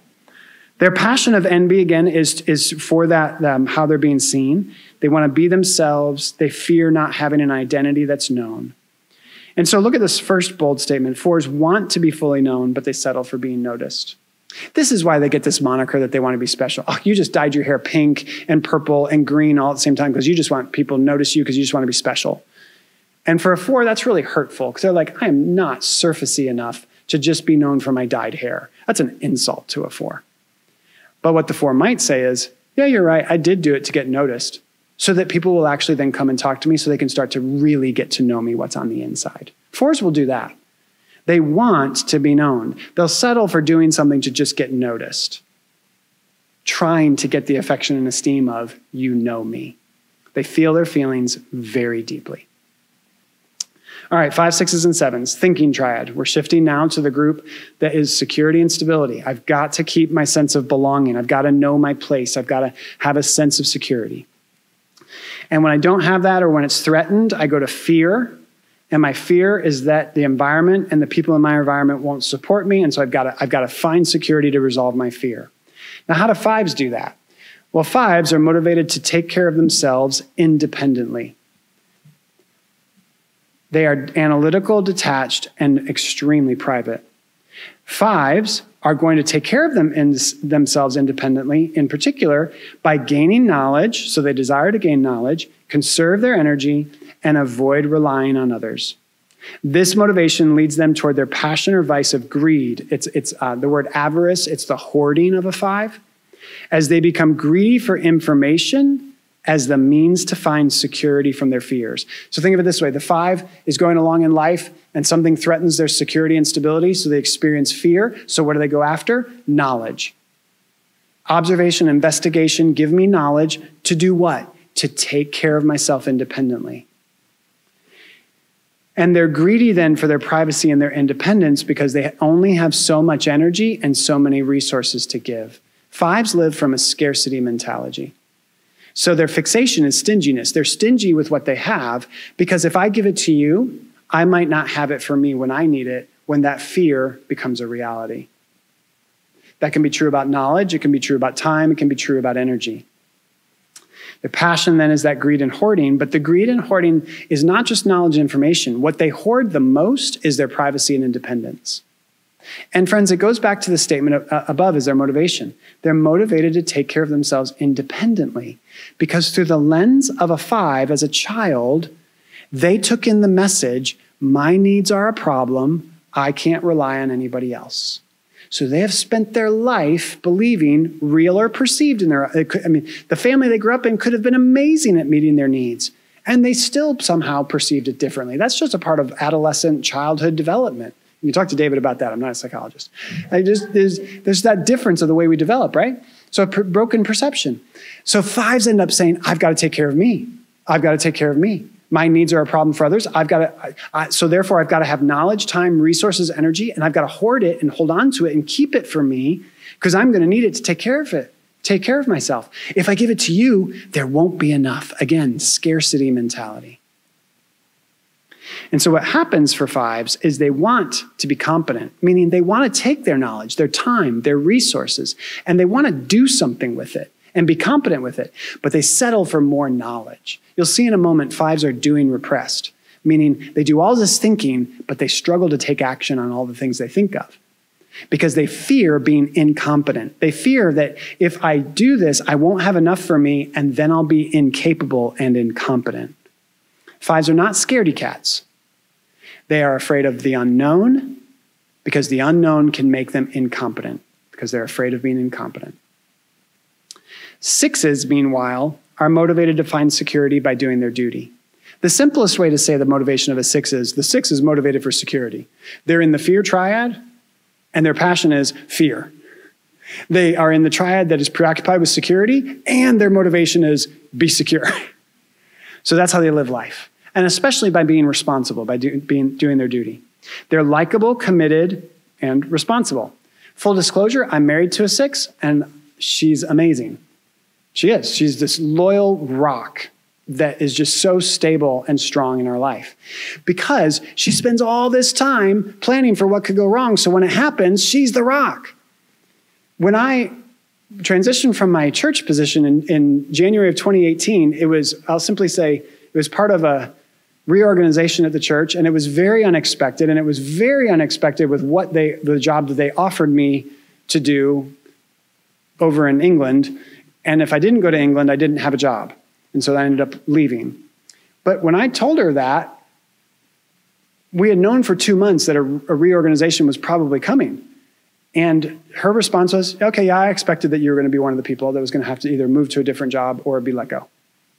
So this whole year of our transition that we went through, that I'm all over the place because I'm trying to be successful. Haven't I been successful for the last 14 years here for you that you would want me? Oh, clearly not, because you don't want me anymore because you either want to send me to England or you want me not to be on staff anymore. That's not what my leadership intended. Don't hear that. I'm just saying that's how I interpreted it as a 3.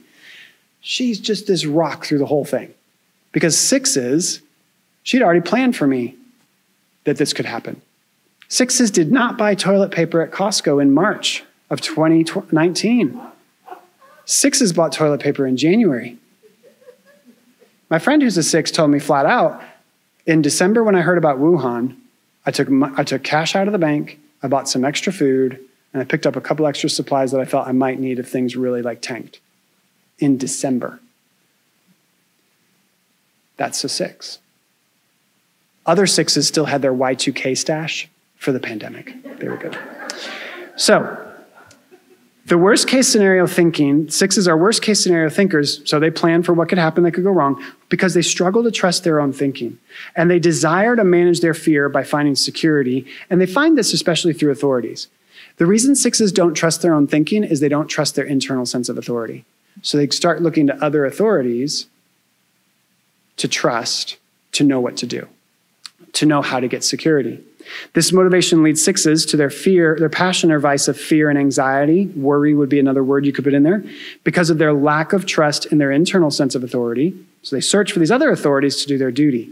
In other words, if I can figure out what my duty is to whichever authority I've chosen for the day or for the week or for the month or for the year or for however long, the season of my life, if I can do my duty to that, if I can be responsible to that, I'll know how to live in this world and be secure. My wife has had some really interesting insights about herself over the last year and a half. Growing up as a young lady in Birmingham, Alabama, in Southern, conservative, evangelical, I can say this here, PCA culture where women do not have what I think should be the appropriate freedoms to lead and do what they should do in the church, like the PCUSA. I'm going to go ahead and say that. And so she has realized, just recently, oh, there is this whole authority of Southern evangelical conservative Christian culture of who I thought I needed to be. And she's kind of known it, but she's seen it in a whole new light related to this fear. Authority can come from sometimes strange places for a 6. And yet it's everywhere for them. We were having a conversation one day where she realized she was saying some things about friendship and how responsible she needed to be in certain friendships. And I just said to her, why are you still holding on to that? Why do you feel so responsible in that way for that friendship? And she's like, I'm just not sure. And I said, okay, well, what do you think is the authority that speaks to you as a 6 that you feel like you have to do your duty for? And she came back later and she was like, you know those Blue Mountain greeting cards at Cracker Barrel? And then Michael W. Smith, Friends Are Friends Forever? I think that's what I took in. Those Blue Mountain greeting cards, right? All about how friendship is forever and I would do anything for you. So it's such great insight she has about herself. This is what, so 6s, the authority can be like a person, like a spouse or a parental figure or a parent, or the authority could be the church. There's plenty of 6s who are in the church just doing things that they don't actually want to do and aren't responsible for, but they feel like they should do it because the authority's telling them. So this is really critical about 6s if you think you might be a 6. Authority is all in there and you have to be aware of that. And if you are engaging with a 6, it's like just recognizing what they're wrestling with authority. Of course, the contemplative Christian tradition of our faith, that can make Christianity a bit of a tug of war of authority then too. Religion can be this challenge for 6s of, am I engaging with God even in spiritual practices because it's my duty, or because, no, I actually want to because there's something that I'm connecting with God here in this way. So there's something deep there to be mindful of in that way. So 6s want security, but they settle for planning. They are extremely loyal, one of their greatest qualities and greatest strengths that they offer. 7s are motivated to be positive and avoid pain. The simplest way to describe it is just right there. 7s really are motivated in life to avoid pain. Now let me pause and say this clearly right up front. 7s don't look fearful. 7s in the fear triad, people are like, they're fearless. They're bungee jumping off of the bridge. The next day, they've never surfed before, and they're surfing in the Pacific off Costa Rica. And then they're like, whatever it is, they look fearless. That's because 7s don't fear the external world. 5s fear what's out here that they don't know. 6s fear what's out there and what's in here. 7s fear their internal world of pain. Pain could be difficulty, disappointment. Pain can be, they fear being bored, something being dull. So 7s are fun and spontaneous and adventurous. They desire to be happy, have these stimulating and adventurous experiences, and enjoy life to the full. And it leads to their passion or vice of gluttony.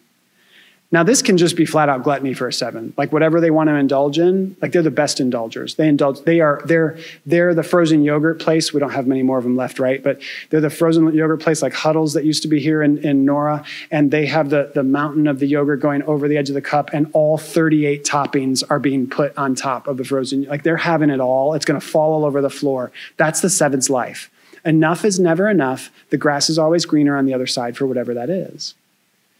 If that's in the business world, that means if a 7's a business leader, that means enough is never enough for how much money we can make and how much our place can be in our industry. They can be drawn into that even. It's all sorts of things for the 7. But all this activity in pursuit of more is a smokescreen for what they really avoid, which is this internal world. 7s reframe. That didn't go well, but, and they always have the word but, and they always have a lilt in their voice to turn it upwards. They reframe out of pain. They spend a lifetime reframing out of pain because they don't want to deal with it until they bump up against something that they cannot reframe. And then all the pain comes out of the closet from all of those years. And they really go to one of two places: deeper into an addictive pattern or center point counseling. They end up in therapy. That one of those two places. It's unique and interesting that for 7s, as they grow and as they want, what they'll hear, as a 7 starts to get healthy, what they'll hear is, you're just not quite as fun anymore. I have a friend who's a 7 who has literally heard this as he has sought to do deeper inner work to understand himself. As he then even gets used to dealing with his pain. And he'll be telling me something that's really difficult, even be just sharing with me something in a conversation that might even bring him to tears. And then all of a sudden he'll make a joke. And then he'll say, oh, there it is again. Yep, I don't want to deal with that pain. He knows it, and he's able to say it. It's that beauty of curiosity to understand and have compassion. He has compassion for himself that he does make a joke when he's shared for a little while, and it's getting a little too painful, so let's bounce out with our joke. Okay, maybe we can come back to it again. 7s avoid pain. And the more they want satisfaction, they want to be content with what they have. They want to be content with 2 flavors of yogurt and only 3 toppings, and it's not going over the sides of the cup. But they settle for more. Because if they stop with the content satisfied, the stuff inside might start to percolate. And I avoid it by doing all this activity for what I really fear. That's the 9 styles, all related to their triads. We're going to pause and take a break. Let's take about 5-6 minutes or so again, and we'll come back and do what we did before. Start with any questions you might have, and if you want to chat with me during the break, please feel free to do that if I can answer anything very specific for you. And then we'll pick up on page 9 and talk some more about these centers and talk more about this balance piece that's so important before we tip our hand towards contemplative spirituality. Any questions at this point?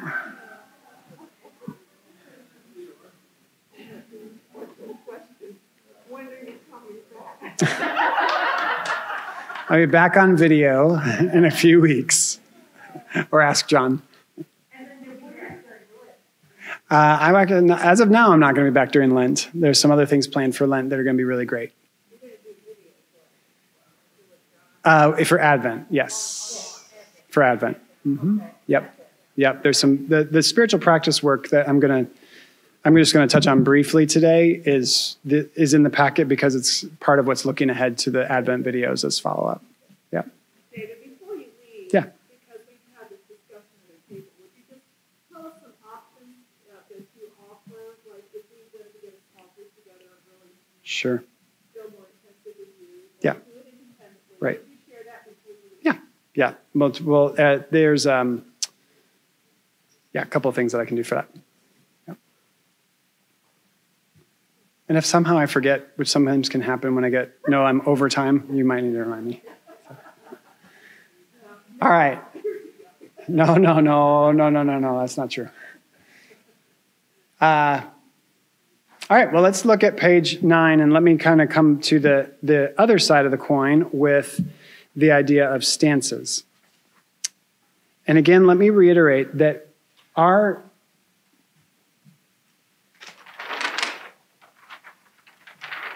what the Enneagram is for, you might say, what we're seeking to do, particularly in our conversation today, the primary focus is see it for the value it offers of our self-awareness to move towards our true self, to live towards health in who we are so that our true self shines through, so that the gifting of who we are, every Enneagram motivation that we just talked about, every motivation has a gift and a strength to it until it's not. It's a gift, as I said, like about 4s, to want to be fully known until it's not, because in the wrong context, you're oversharing, and that person shouldn't know all that about you and maybe shouldn't even be trusted with that. It's a gift to be strong and powerful as an 8 until it's not, when you're domineering, controlling, bossy, and pushing other people down and bullying, or being bullish more so. It's a gift to be positive. I had a 7 say to me, like, when is it not a gift to be positive? And we kept talking. He was a new client of mine. And we got talking about some things in his story. And then eventually he was telling me about some things that had been challenging for him and his wife with his child. And he was talking about how his wife just was really grieving that, and how he just tried to keep telling her, no, it's going to be fine. God's going to take care of us. It's not going to be a big deal. And eventually it was like, do you hear yourself?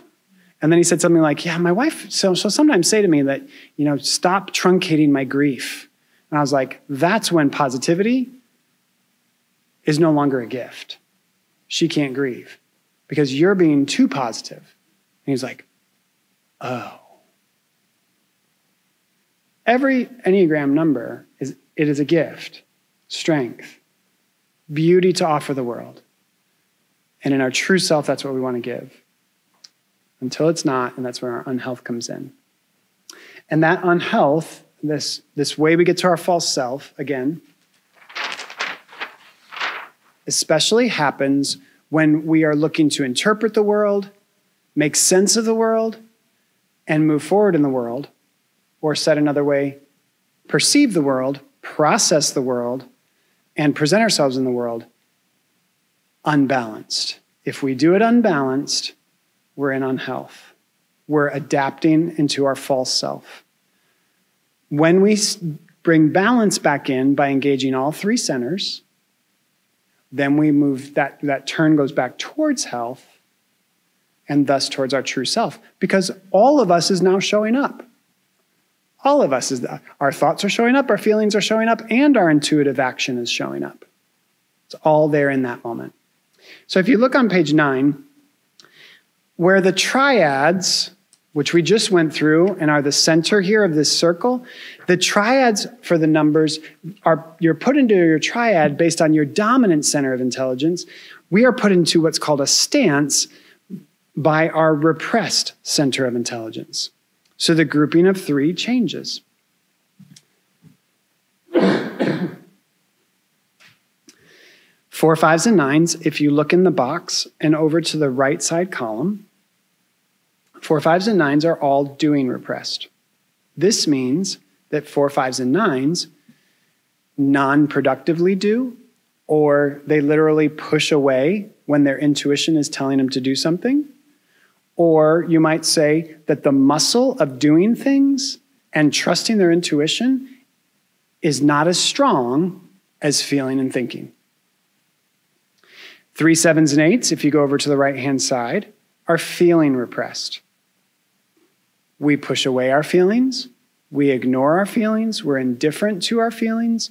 We're underdeveloped in feelings. We struggle to know a feeling. And 1s, 2s, and 6s are thinking repressed. This does not mean 1s, 2s, and 6s are not intelligent. I am not insulting your intelligence if you're a 1, 2, or 6.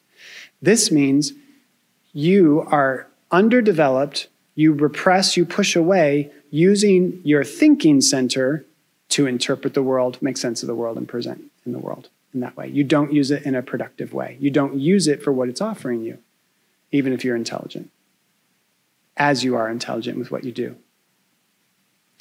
And so that puts us in a stance. A stance, what is a stance? A stance is, you might say, is the posture we take, just kind of like standing, posture we take to solve a problem, deal with a situation, engage a circumstance. Solve a problem, deal with a situation, engage a circumstance, talk with the person in front of us. It's basically whatever comes in our path. It's the posture we take towards it. 4, 5s, and 9s, when something comes in their path, they withdraw into themselves to get what they need to deal with whatever's right in front of them. 3, 7s, and 8s, what are called aggressive stance, and I'll repeat all this. 3, 7s, and 8s that are aggressive stance are basically unaffected by whatever comes in front of them because they're gonna affect what came in front of them. You're not necessarily going to affect me. I already know what I'm going to do, so I'm going to affect you. I'll determine if you affect me. You're not going to affect me. I'm going to affect you. And 1s, 2s, and 6s move towards whatever would come across their path. What comes across their path affects what the 1, 2, or 6 is going to do. What comes across their path makes them dependent. Well, I'll say this more in a moment. 1s, 2s, and 6s will, if you ask them something, the answer is likely to start with, well, it depends. So 4, 5s, and 9s, let's go back to that. Actually, let me say one other analogy. When we talk about these centers of intelligence, and we talk about the repressed one, and we talk about the dominant one, you might analogize it to our physical bodies and exercising. If you think of it as going to the gym and seeing that person who works out of the gym, and it's very clear that there's a person at the gym who loves to work out their upper body, knows that they need to work out their core to support that, and they have not seen leg day in 5 years. Then you got somebody else who clearly loves leg day and knows that that supports their core, but the last time they did a push-up was in 5th grade at that presidential test that we all used to have to do in PE class. And then you've got other people who love to work out their upper body and love to work out their lower body and just never can find time for planking and that core sit-ups and all of that. Because isn't a plank something you lay down on a deck in the backyard to build something where you're going to sit and have dinner in the end of the evening? There's no work on the core. And the centers are like that. We have 2 that we have built muscle with. And we have 1 that since childhood, we just have not liked working out, and it's not very strong. As a 3 being feeling repressed, I can remember learning this content from Suzanne. And a number of weeks later, walking down the hallway at church, and I walked past somebody and they said, "Hey, how are you?" And I said, "Hey, I'm good. How are you?" Kept on walking. And then I had this surreal moment where I was like, "I'm good. Am I good? What does it mean to be good? Oh my gosh, I have no idea what I feel. I am feeling repressed. I'm clueless." And then I started looking back over it, and I realized anything I wrote in my journal, I had 3 feelings: sad, mad, glad. Other feeling words? Not really acquainted. People will ask me things at different points. I've been asked in a couple of certain circumstances, "Are you really excited about that?" And I'll be like, excitement is a feeling I'm not very acquainted with. I probably have been excited. I just don't know it because because the feelings, I don't have time for feelings as a 3. As I'll say in a moment, 3s repress their feelings because they don't really help us be productive and efficient. They actually get a little more in the way, and let's keep things moving because we got stuff to do. So in each one, there's this awareness of that. For a thinking repressed number, I remember I was teaching a workshop where I actually had one of my former professor from where I went to college there, and she's an Enneagram 2. And of course, so she's very intelligent as a professor and teacher, but then we were talking about, what does that look like to be thinking repressed? And she was saying, that's me going home at the end of the day from teaching and from doing my work, and I do not want to watch a documentary. I do not want to read anything nonfiction. I want to read fiction, or I want to watch mindless TV. I am done thinking for the day. I'm tired of thinking. What is doing repression? Literally just struggling to take action and do. to literally like act on something and have the stamina to keep going and keep going and keep going. And when we understand what we're repressed in, it also helps us to understand how we show up in the world. So I want to do two things here. Just as if you can name your triad, if you figure out I'm in this triad, then if you know your stance, it actually points you towards your number. Because, for example, if you know I'm either a 2, 3, or 4, I'm dominant in feelings, then if you can figure out which one you're repressed in, doing, feeling, or thinking, well, 4s are doing repressed, 3s are the feeling repressed ones, and 2s are thinking repressed. So if you're like, I know I'm feeling dominant, oh my goodness, I'm thinking repressed. I'm probably a 2. Then you lean into learning more about being a 2, reading about being a 2, listen to podcasts about 2s, live as if you're a 2, and see if that continues to gel. Now, there's some reasons you might not be a 2 there, and those are longer conversations, but that's a way to kind of use this here. In addition, if you struggle to find your triad, some people find their stance. Some people know just, oh yeah, whatever happens, I immediately withdraw into myself. Others know, no, the way he described aggressive, which I'll do more in a moment, oh, that's me. And others would be dependent. So it can be helpful to find your number. So let's look at this withdrawing stance here. Withdrawing stance numbers are doing repressed because they leave out doing and they end up only using thinking and feeling. And so when you look at these words, perceive, process, and present, basically, or interpret and make sense and move forward, you basically have 4, 5s, and 9s using thinking and feeling in here and not using intuitive doing. Now, the exception to that is the 9, but we'll talk about that in just a moment here. I'll explain what I mean. So basically what happens here when withdrawing stance numbers, they focus inward to get what they need, moving away from circumstances and people to figure out what they need to deal with what's in front of them. And the reason that 4s don't do is because they withdraw into their feelings. They get overwhelmed by their feelings, they feel their feelings some more. They might stop and think about their feelings for a little bit, but then they're likely to go feel their feelings some more. 4s will even say, I am my feelings sometimes. And what they struggle greatly then is to take action on their feelings, to do something with their feelings. So they just struggle to get stuff done. And if you are a 4, if you ever meet a 4, they will talk to you about all the things that they struggle to accomplish and finish, especially in their personal life. Especially in their personal life. As you listen to this repression, you need to know our professional lives demand our repressed center. If you're a 4 and you go to work and you stay doing repressed, you're going to lose your job, right? Like you're going to get fired. As a pastor, if I never use my feelings as a pastor, I'll get fired, or I should be fired. There are pastors who don't use their feelings and they should be fired. I will happily say that. That is just true. Because you should be fired as a pastor if you don't use your feelings. You know, and if you're a professor in college and you are a thinking repressed number, if you don't show up with thinking, you're going to get fired. Like you're not going to be able to do your job. You need that. So that shows up in professional. So you think personal especially. So 4s, they're too much in their feelings and they get paralyzed by that. They struggle to do. 5s, they do the same thing with thinking. They think and they think and they think. And they're thinking about things and they tell you, oh, I did so much today. I spent 5 hours at the library researching da-da-da-da. Okay, research is not doing, research is thinking. What are you going to do with all that research? It's my 5 client who talks about spending 3 hours about trying to figure out what they're going to do about the microwave that they need to swap out in the kitchen. And it starts with, hey, let me just research what we're going to go buy at Lowe's. Then it turns into DIY. I think I might be able to fix it myself. Then it turns into, no, I don't think I can fix it myself. I actually think we're just going to need to go to Lowe's and buy a new one. With the wife saying, okay, can we go? Can we go? I thought we were leaving like 2 hours ago. You said you needed 30 minutes. It's been 2.5 hours. Yeah, I got a few more reviews to read before we can go. And I was teaching yesterday and I had a couple in this group of 15 and the wife just literally is laughing out loud. And I said, what's so funny? And she's like, you literally just described my husband over there and what happens when we go to Lowe's to get something. Hours and hours of research. This is just what 5s do.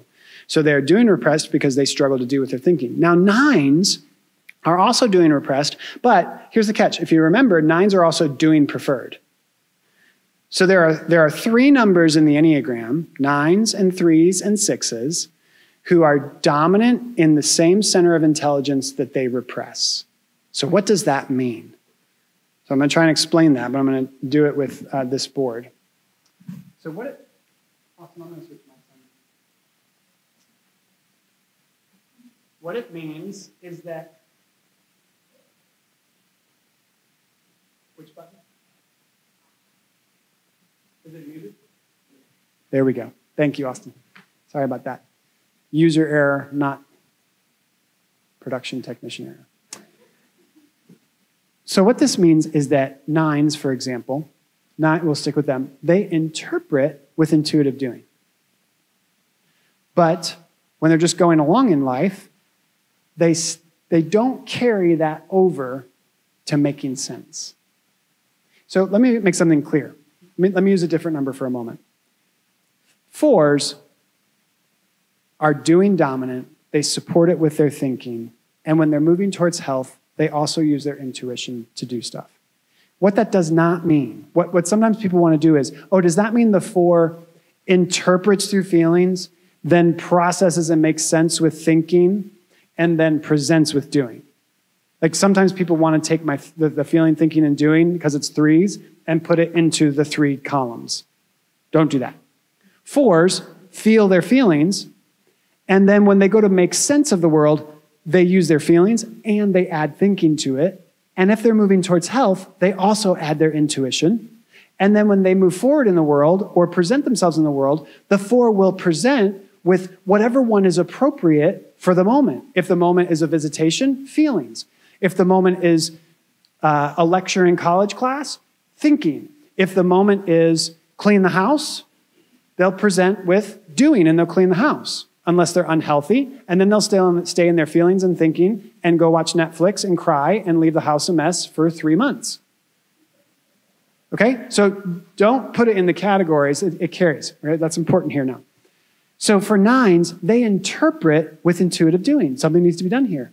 But then they don't carry it over to the making sense and the moving forward or the presenting when they are in unhealth. They only use feeling and thinking. Am I making sense with that? Now let me give you a picture of what that might look like. I said earlier that 8, 9s, and 1s would come upstairs and they would see in this room and they would just intuitively notice anything that needed to be done. So let's pretend that all the chairs were on top of the tables, just like old school class for little kids at the end of the day. Maybe they do it still. A 9 would walk upstairs, an 8 would walk upstairs, see all the chairs on the tables, and be like, oh, well, obviously we got to take those down. And the 1 would see that as well, and the 1 and the 8 would both start to take all the chairs down from the tables. The 9, in unhealth in particular, meaning only using 2 centers, the 9 would interpret. Chairs need to come down from the tables for people to sit. But then drop that and just go to feeling and thinking and pull down 1 chair and sit down in it and get themselves ready for the class. While all the other chairs stayed on top of the tables. Literally never intuiting to themselves, I could be the one to take down all these other chairs because somebody eventually needs to take down these other chairs. It's the 9 who walks past a trash can that's about to fall, have trash and a coffee cup spill over, and the coffee's about to spill on this brand new carpet.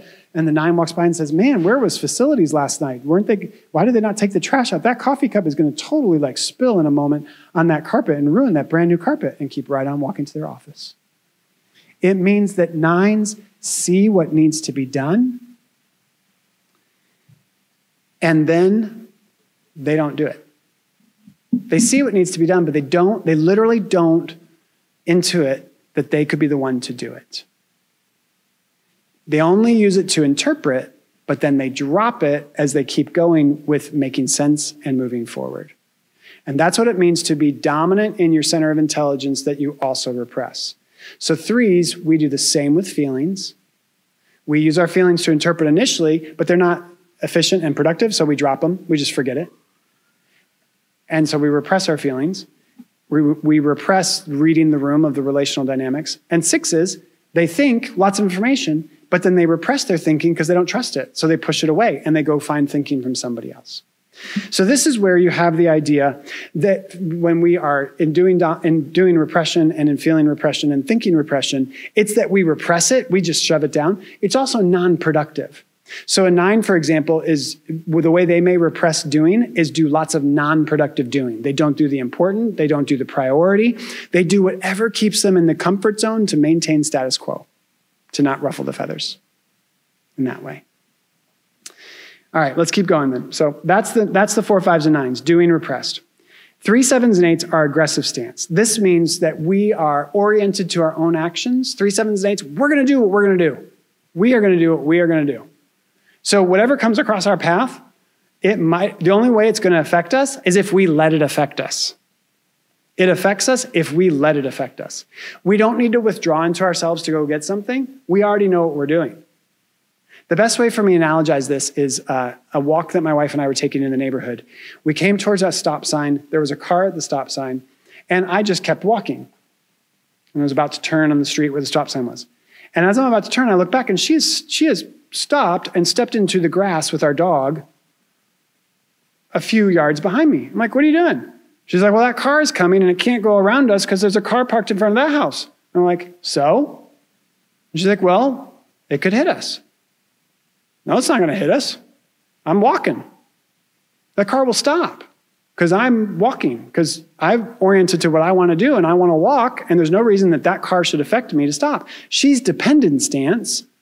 So that car, and I'll talk about this more in a moment, but that car at the stop sign makes her depend. What she's going to do next depends on whatever comes across her path. Well, when the road is clear, what's in front of us? A clear road. What does that mean she's going to do? Well, it depends. Well, the road is clear. Okay, then we're going to walk. Now a car's at the stop sign that can't go around us because there's a car parked over there. Now what is she going to do? Well, she's going to step into the grass and let that car go first, because it made her depend on what she was going to do next. Aggressive stance, we don't depend on anything. We do what we're going to do because we are oriented to our own actions. That's what it means to be aggressive. Now, that's not necessarily bad. Withdrawing's not bad. Aggressive's not bad. Dependence not bad. It just is. It's just the way we see the world. It can be bad if we're in unhealth, but it's not inherently bad. So 3s are aggressive stance because we leave out our feelings. And in leaving out our feelings, we set them aside because they're not productive. We say we'll go back to our feelings later, but later is not a point in time, so we never actually go back to them. 7s only deal with their happy feelings. They avoid their painful feelings. So 7s are always creating activity to do what they want to do to avoid any painful feelings. So they only touch a half range of their feelings. That's why they're feeling repressed. And then 8s are feeling repressed because they channel all their feelings into anger. An 8 is sad, anger, helpless, anger, disappointed, anger, insecure, anger, happy, excited, anger. It comes out as anger. It comes out as this emotional passion of anger for 8s. None of that's bad per se, because emotions and feelings are just are. But the 8s are feeling repressed because the only feeling they really are in touch with is anger and all its variants. Annoyed, frustrated. So when I work with an 8, what are you feeling? Well, I'm angry about that. Okay, what's another feeling? Well, I'm annoyed. Okay, what's another feeling? I'm frustrated. Well, there's another feeling. I'm infuriated. Okay, those are all anger and variants of anger. So let's try for another feeling underneath. And we eventually get there. The way we get there is a feeling wheel, which I actually left mine in my bag over there. But 3, 7s, and 8s need a feeling wheel to start to get in touch with their feelings. If you don't know what a feeling wheel is, just Google or DuckDuckGo if you use that, feeling wheels. Dependent stance, 1s, 2s, and 6s. Again, this means everything depends. Whatever comes across, it makes me move towards it to do something with it. They leave out thinking. And the reason that 1s leave out their thinking is because they are doing, because they're doing dominant, they're doing because of all the shoulds and oughts in their heads.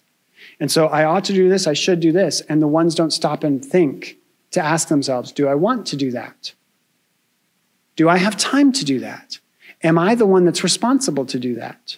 Is there somebody else who could do that?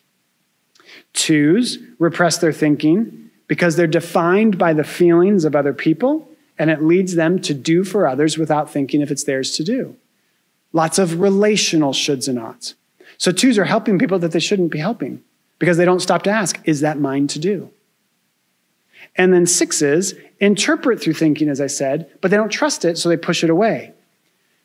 So then they do a bunch of responsible or dutiful shoulds and oughts for the authority that they've decided to trust since they don't trust themselves. Dependent stance is that you're going this way and then you catch something out of the corner of your eye and then you go over there instead. Quick story on this. I tell lots of stories about my wife. She says it's okay, so I hope it really is.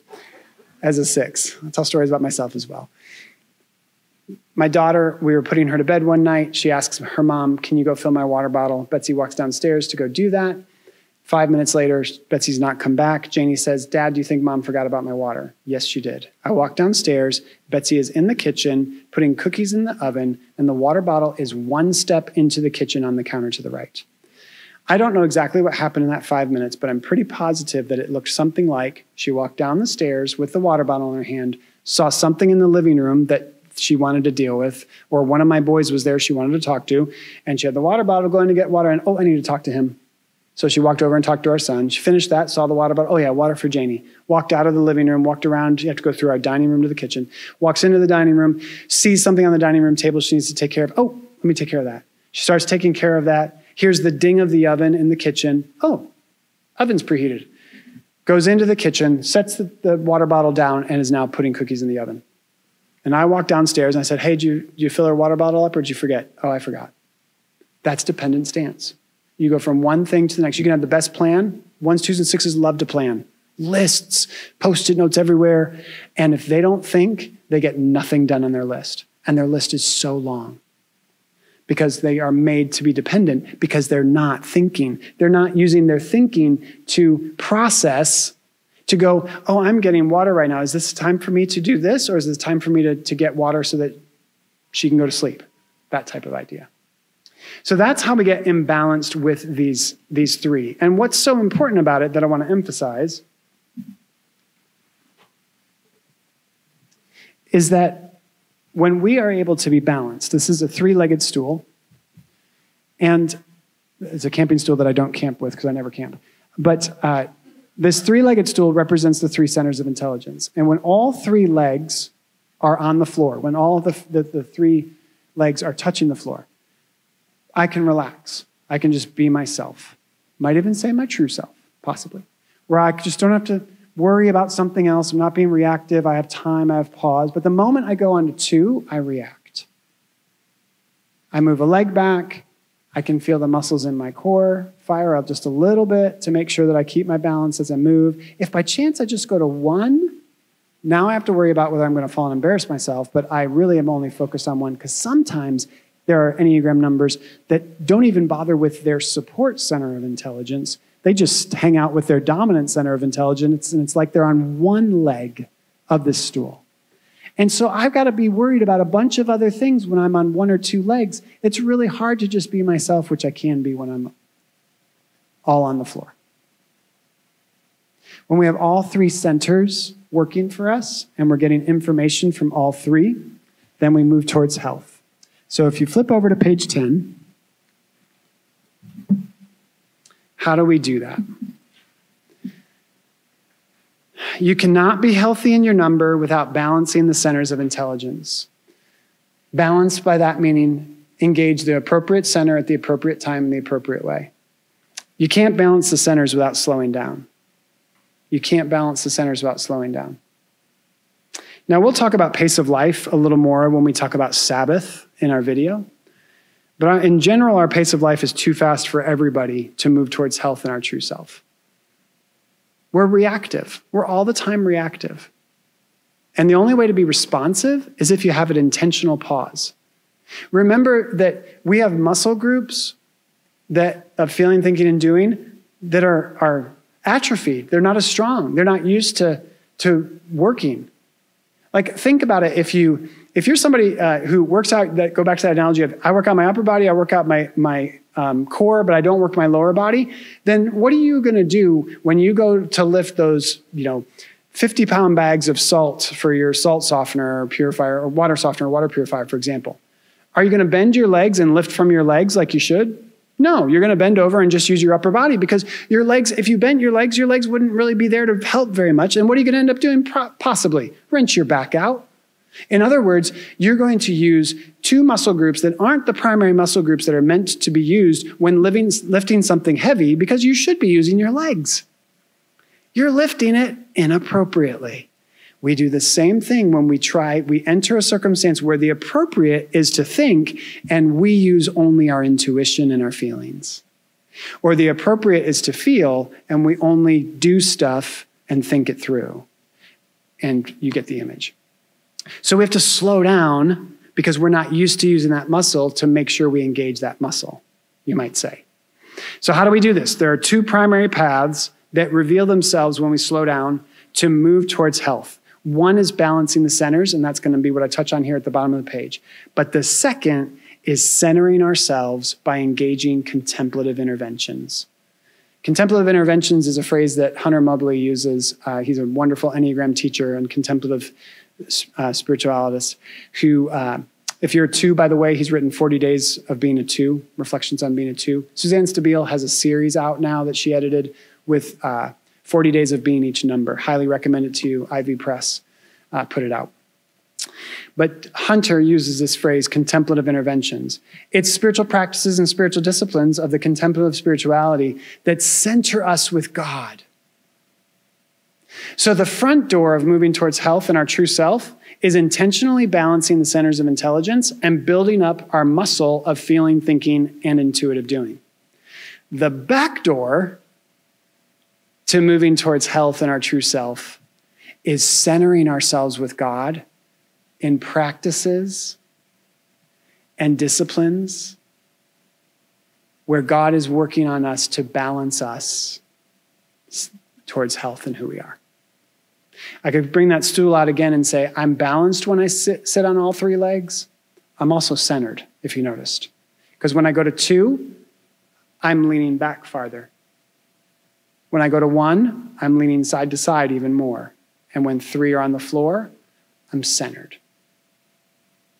So balancing and centering are 2 key paths to how we move towards health in our true self, in our Enneagram. In us, but in our Enneagram style, you might say. So what does it mean to balance the centers? In the second half of page 10 here, it's slowing down to raise that repressed center, to engage it and build it up, to engage your stance productively, you might say. So for 4, 5s, and 9s, if you're doing repressed as a 4, 5, or 9, what do you need to engage? Well, you need to engage the muscle of doing. You need to build it up. How do you do that? Do 1 personally productive action per day. Start your day with 1 personally productive action. I had a client as a 4 who got in this conversation with me, who I was working with, and I said to him, okay, what is something that you start your day with that you hate to do? Just give me one thing you particularly hate to do that's ordinary. I hate shaving. I said, all right, for the next 2 weeks till I see you next, I want you to wake up every day, get up, get out of bed, and go and shave right away. First thing. See him 2 weeks later, he comes back to me. He said, okay, I've been doing it for 10 days straight. Totally changes my day.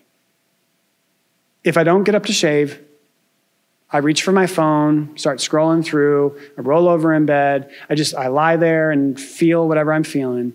But here's what's happened to me in the last 10 days. I get up, I go to the bathroom, and I shave. And then after I shave, I go back into my bedroom. I'm like, oh, I'm out of bed, so I might as well make my bed, so I make my bed. And then I'm like, oh, I'm a little bit hungry because I've actually been moving around. And he said, let me tell you, when I'm lying in my bed scrolling on my phone, I don't know that I'm hungry because I'm just on my phone. So I go get breakfast and I make myself breakfast. And then I'm kind of ready to do my work. And he's an entrepreneur doing graphic design and website design. So he's like, so I open my computer and I start my day and I start to work.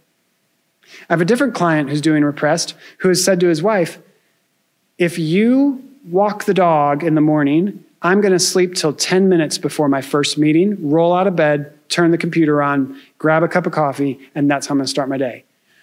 His wife is a 1, so the moment the dog barks, she is up, due, because she's doing dominant. So he has said to her, please don't walk the dog, wake me up to go walk the dog, because it helps him to do a productive personal action to go walk the dog, to kickstart his day of doing. This literally builds the muscle of doing. I don't have time to tell you other stories, but I could, of client after client I work with, of couples who I talk to about how they use this to communicate better. Because couples communicate better when the doing repressed number is either doing the dishes while you're having the argument, or you go for a walk to have the argument. Because they're doing something, which means in that doing center, it helps them think better and know their feelings better. 1 personally productive action. And the question that 4, 5s, and 9s constantly have to ask is, what am I going to do about that? 4 is all up in their feelings. What are you going to do about it? 5 has been thinking something through. What are you going to do about your thinking? 9 has been numbing out. What do you need to do as the priority today? And 4, 5s, and 9s, corollary, don't trust their intuition. So asking themselves, what do I just know to be true? What do I sense to be true? Fours struggle to trust their intuition because they trust their feelings so well. My feelings are more reliable, they say. Fives will always say their thinking is more reliable. Nines will trust their intuition initially, but then their intuition will make them assert themselves, and they have an allergy to disruption, so they just let their intuition go. So asking yourself as a 4, 5, or 9 as well, what do I just sense? What do I just know to be true? An intuitive question. That is also a way to build up engaging this center of intelligence so that you keep all three involved in how you engage the world. 3, 7s, and 8s. Name at least 2 feelings a day. You're brushing your teeth at night. Think back over your day.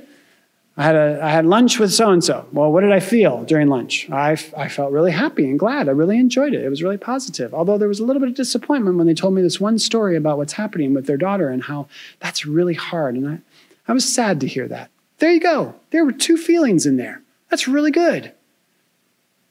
And I don't say that tritely, friends. Like, I don't know my feelings unless I pause.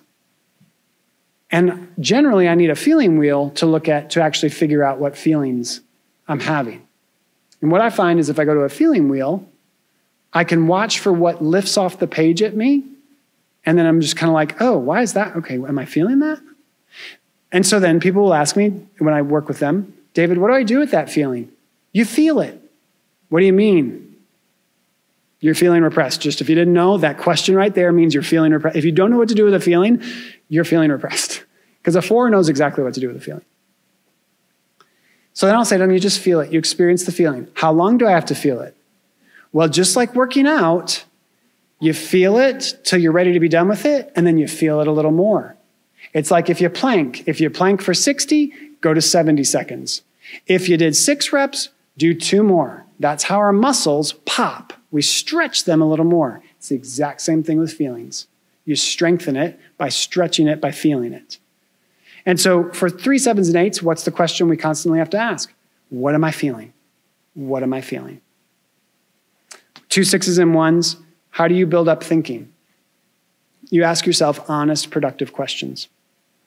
Honest, productive questions are questions that you don't know the answer to.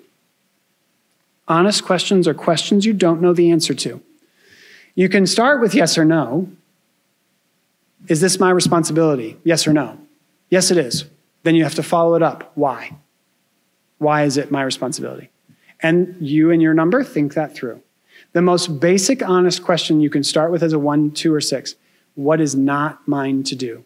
1s, 2s, and 6s feel so much responsibility in the world that they think everything is theirs to do. Just start with what's not mine to do.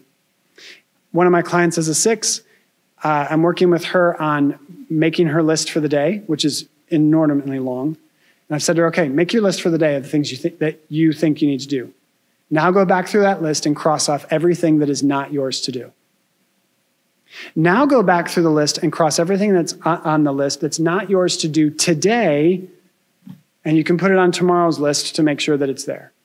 Now go back through the list and cross out everything that you don't have time to do today, because these are the top 3 priorities.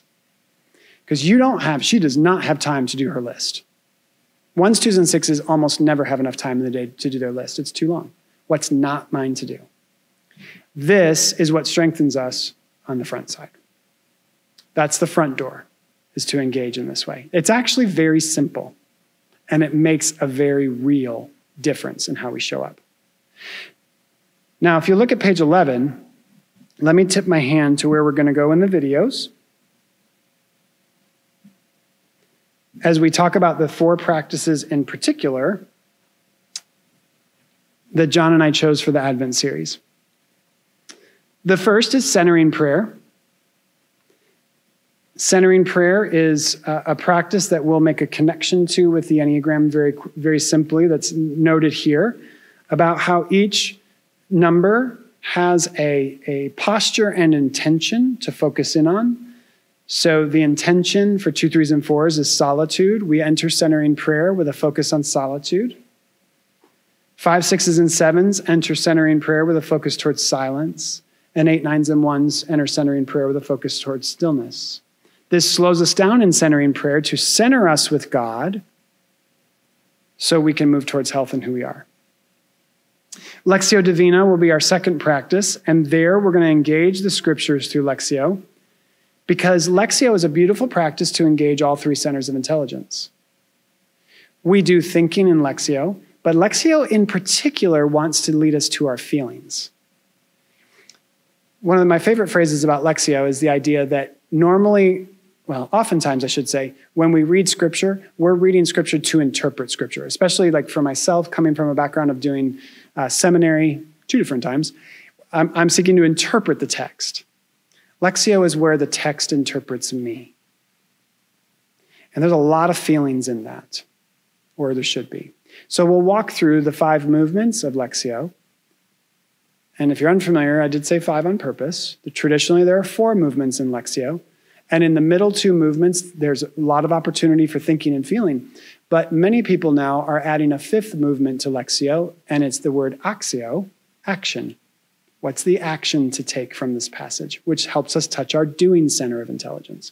But Lectio in general is an invitation to focus on feeling, thinking, and doing. So there would be that practice. We'll then do the daily examine. And the movement through the examine, when we get to that 4th step of examine with desolation, consolation, that is a space that specifically is space for you to ask, what am I thinking? What am I feeling? What do I just know to be true that needs to be done? You can ask all 3, but candidly, when I do examine, in desolation, consolation, the key question for me as a feeling repressed number is to ask, what am I feeling? I kind of already know what I think, and I kind of already know what I've done or I'm going to do and what my intuition is saying. Like, that's already right there for me. The pause is to really check in with my feelings. If you're a thinking repressed number, you probably already know your feelings. You probably already know your intuition. Your focus is going to be, okay, what am I thinking here? Where in my day did I see God? Desolation, consolation. So we'll talk about that. And then with Sabbath, we'll talk about pace, and we'll also talk about posture and intentions again, which we will have talked about in centering prayer, but we'll carry that into Sabbath as well. But Sabbath is a tremendous gift that, in the way that Jesus speaks about it, Sabbath was given for us, and we desperately need it. It is a subversive way of undermining the pace of our world that is too much for all of us to be healthy. And so we'll talk about the gift that it is in Sabbath to be unproductive and to do nothing, and how that's a gift, even for doing repressed numbers, and what we mean by that. Let me point you to page 12 and 13. And I'm going to more point you to page 12, and then I'll walk us through page 13. And then we are just about at noon, so if I could have grace to steal a few more minutes of your time, I promise that I will not go all the way to 12:30 or something like that. So on page 12, I'll simply say these are things that you can come back and read and look for yourself. But whereas the practices that we are doing in the video series are really strong practices for all of us. And obviously, any spiritual practice is good for everybody, right? But what I've done on page 12 is I've pointed you towards practices particularly based on your number, your stance. So for example, 4, 5s, or 9s are doing repressed. So doing repressed numbers, there's a really beautiful opportunity to engage doing in your spiritual practice to help you. You have a beautiful labyrinth here at Second Pres. Labyrinth prayer is great for everybody, but for doing repressed numbers, do the labyrinth. Walk. And for others of us, it's like, oh, that sounds great. Doing something while I'm with God, we probably need to stop doing stuff with God. We like to multitask God. Doing repressed numbers generally like, no, I don't really multitask God. I don't do much with that. Doing is good. It helps you connect with God in that way. Aggressive stance numbers, something like praying in color. It touches your feelings to color. It sounds childish. That's exactly what it's for. It's an invitation back to where children are more balanced in their thinking, feeling, and doing. And they touch their feelings. And then dependent stance numbers. One of my favorite stories is my friend who, as a 2, she was doing this workshop with me that I teach, Enneagram and Spiritual Practices, that does a lot of this content in a different format. And she said, oh, David, I just hate all of those practices you told me that I should do. They're so good for me and I know it, but I can't stand them. I want to journal all my feelings. I don't want to think and do Bible interpretation, Bible study. And it was just this beautiful expression of, you're exactly right. And I'm resisting it only because I'm thinking repressed and it makes me tired, because I'm using a muscle that makes me tired. But it is good for us. So there's some ideas there. And then by your number, some ideas for you by your number of spiritual practices. But let's look at page 13. Where do you go from here today? So I've spent the last 2 hours and 40 minutes or so walking us through this time. It is a lot of information. And if you're new to the Enneagram, it can just feel like that fire hose is pouring out. So what do I actually do with this? Well, let me give you some clear takeaways on page 13 here. First of all, let me invite you to engage the contemplative interventions. Corporately, follow us with the videos that we're going to do for Advent. Follow along. There'll be a brief kind of recap of the Enneagram piece to them, and then we'll get into what the practice is. And then there's individual engagement. You don't need to know, I guess I would say this. It's okay if you don't fully understand why I suggested the practice for your number. I guess I'm going to go out on a limb and say, if you don't mind, trust me with it. I'm confident it'll make a difference to you in your number. I'm confident of that.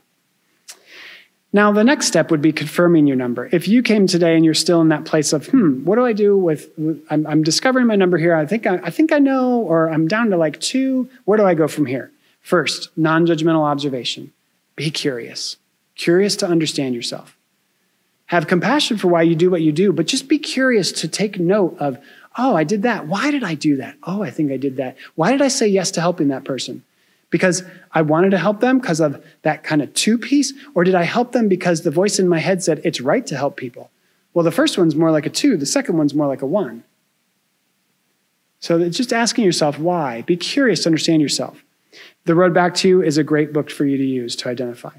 If you're confident of your number, then if you go next down, if you're confident of your number, focus in on what I just shared with you about strengthening the center of intelligence that's not strong. 4, 5s, and 9s, 1 personally productive action per day. 3, 7s, and 8s, focusing on your feelings. 2, 6s, and 1s, ask honest questions, starting with what's not mine to do. You can also incorporate that into this acronym SNAP.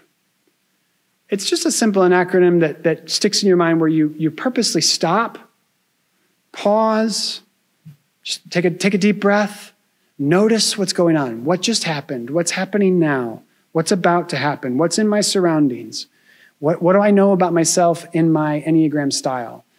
What am I noticing as a 5 right now? Oh, I want to pull away. I want to retreat. Okay, ask, why do I want to retreat right now? What do I need to do about that? I'm wanting to retreat. I know I'm doing repressed. What do I need to do about that? I've been thinking a lot today. Is there something I need to do with my thinking here as a 5? So stop, notice, ask, and then pivot. Pivot by change, take on something new. Pivot, transformation, let something go.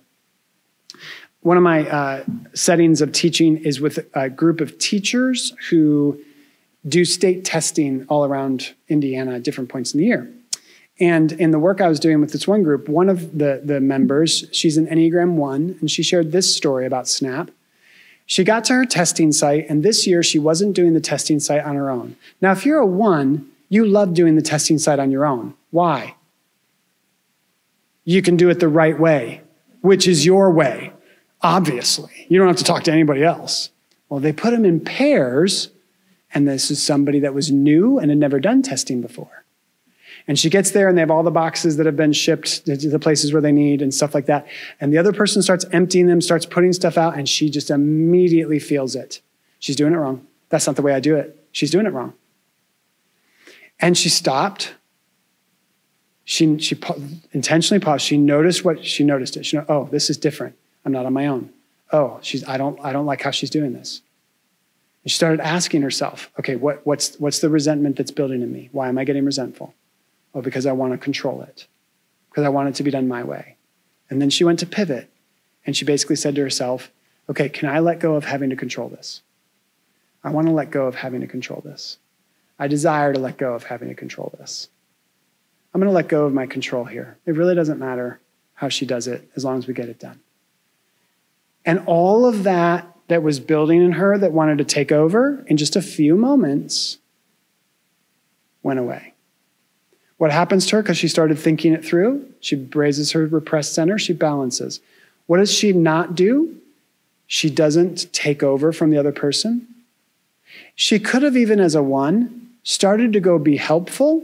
And if she doesn't think she's in unhealth, she's judging everything that the other person's doing, but she's not saying anything, but the other person is feeling her judgment, because that's what happens with 1s. 1s are judging everything. They think that they're being polite and sweet and even smiling, and the other person is totally feeling judged in the moment, and the 1 doesn't know it. Why? Because the 1's in unhealth, they can't see it. They're in excess, they can't see themselves and what they're doing. So stop, notice, ask, pivot is just a simple way, if you are confident of your number, to begin to integrate the Enneagram for yourself, where you can then incorporate ideas to let go. And oftentimes letting go is the first action step. Let go of our desire for control, how we're trying to get affection and esteem, the way that we're seeking to achieve security. And the last thought for you, if you're confident of your number, would be to go towards the book Journey Toward Wholeness. So I'll invite you, so I can answer Chris's question to finish up. I'll invite you to the very last page with recommended resources. You'll see there a couple of the books I've mentioned. Journey Toward Wholeness is there. The Enneagram of Discernment is another great practical book. And then I think I forgot to put on there Enneagram Guide to Waking Up by Beatrice Chestnut. But also what's there is our website, egraminsight.com, as well as my email. So what I do in our business is teach workshops like this, where I'm invited in. We also put on our own workshops. Next Saturday, we are doing Enneagram and Grieving. I am teaching it with one of my colleagues on our team. She is a grief counselor. She's an Enneagram 8. She's been working with me for 3.5 years now with the Enneagram. And we're going to co-teach this workshop on Enneagram and Grieving and Loss as we go into the holidays, that have 2 Zoom follow-up evenings in December. So that may be of interest to you. That's on our website. I'm also doing Enneagram and spiritual retreat, centering ourselves for Advent, which will not be this content all today. It'll have some bits and pieces. It's actually doing corporate spiritual practices together, along with time for individual spiritual practices, centering ourselves for Advent. It's an actual retreat day, though, from 9 a.m. to 4 p.m. And then we'll have other things that will be offered starting in January. So we offer different workshops. I do coaching, one-on-one spiritual direction as well. And if you are trying to figure out your number, typing interviews. So these are all different options.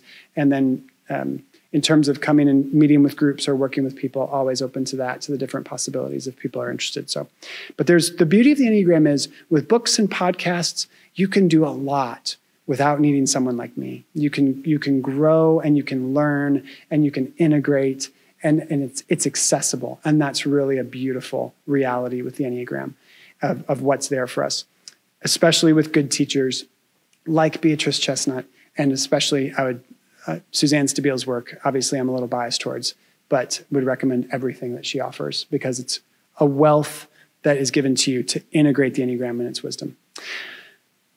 All right, well, I will stop there. Thank you so much for your time and your attention and being with me, an opportunity. And I won't see you on video, obviously, but I hope that those are beneficial to you. And I will be here. I stay around. If you have questions, please feel free to come up and ask. I'd be happy to talk with you. So thanks.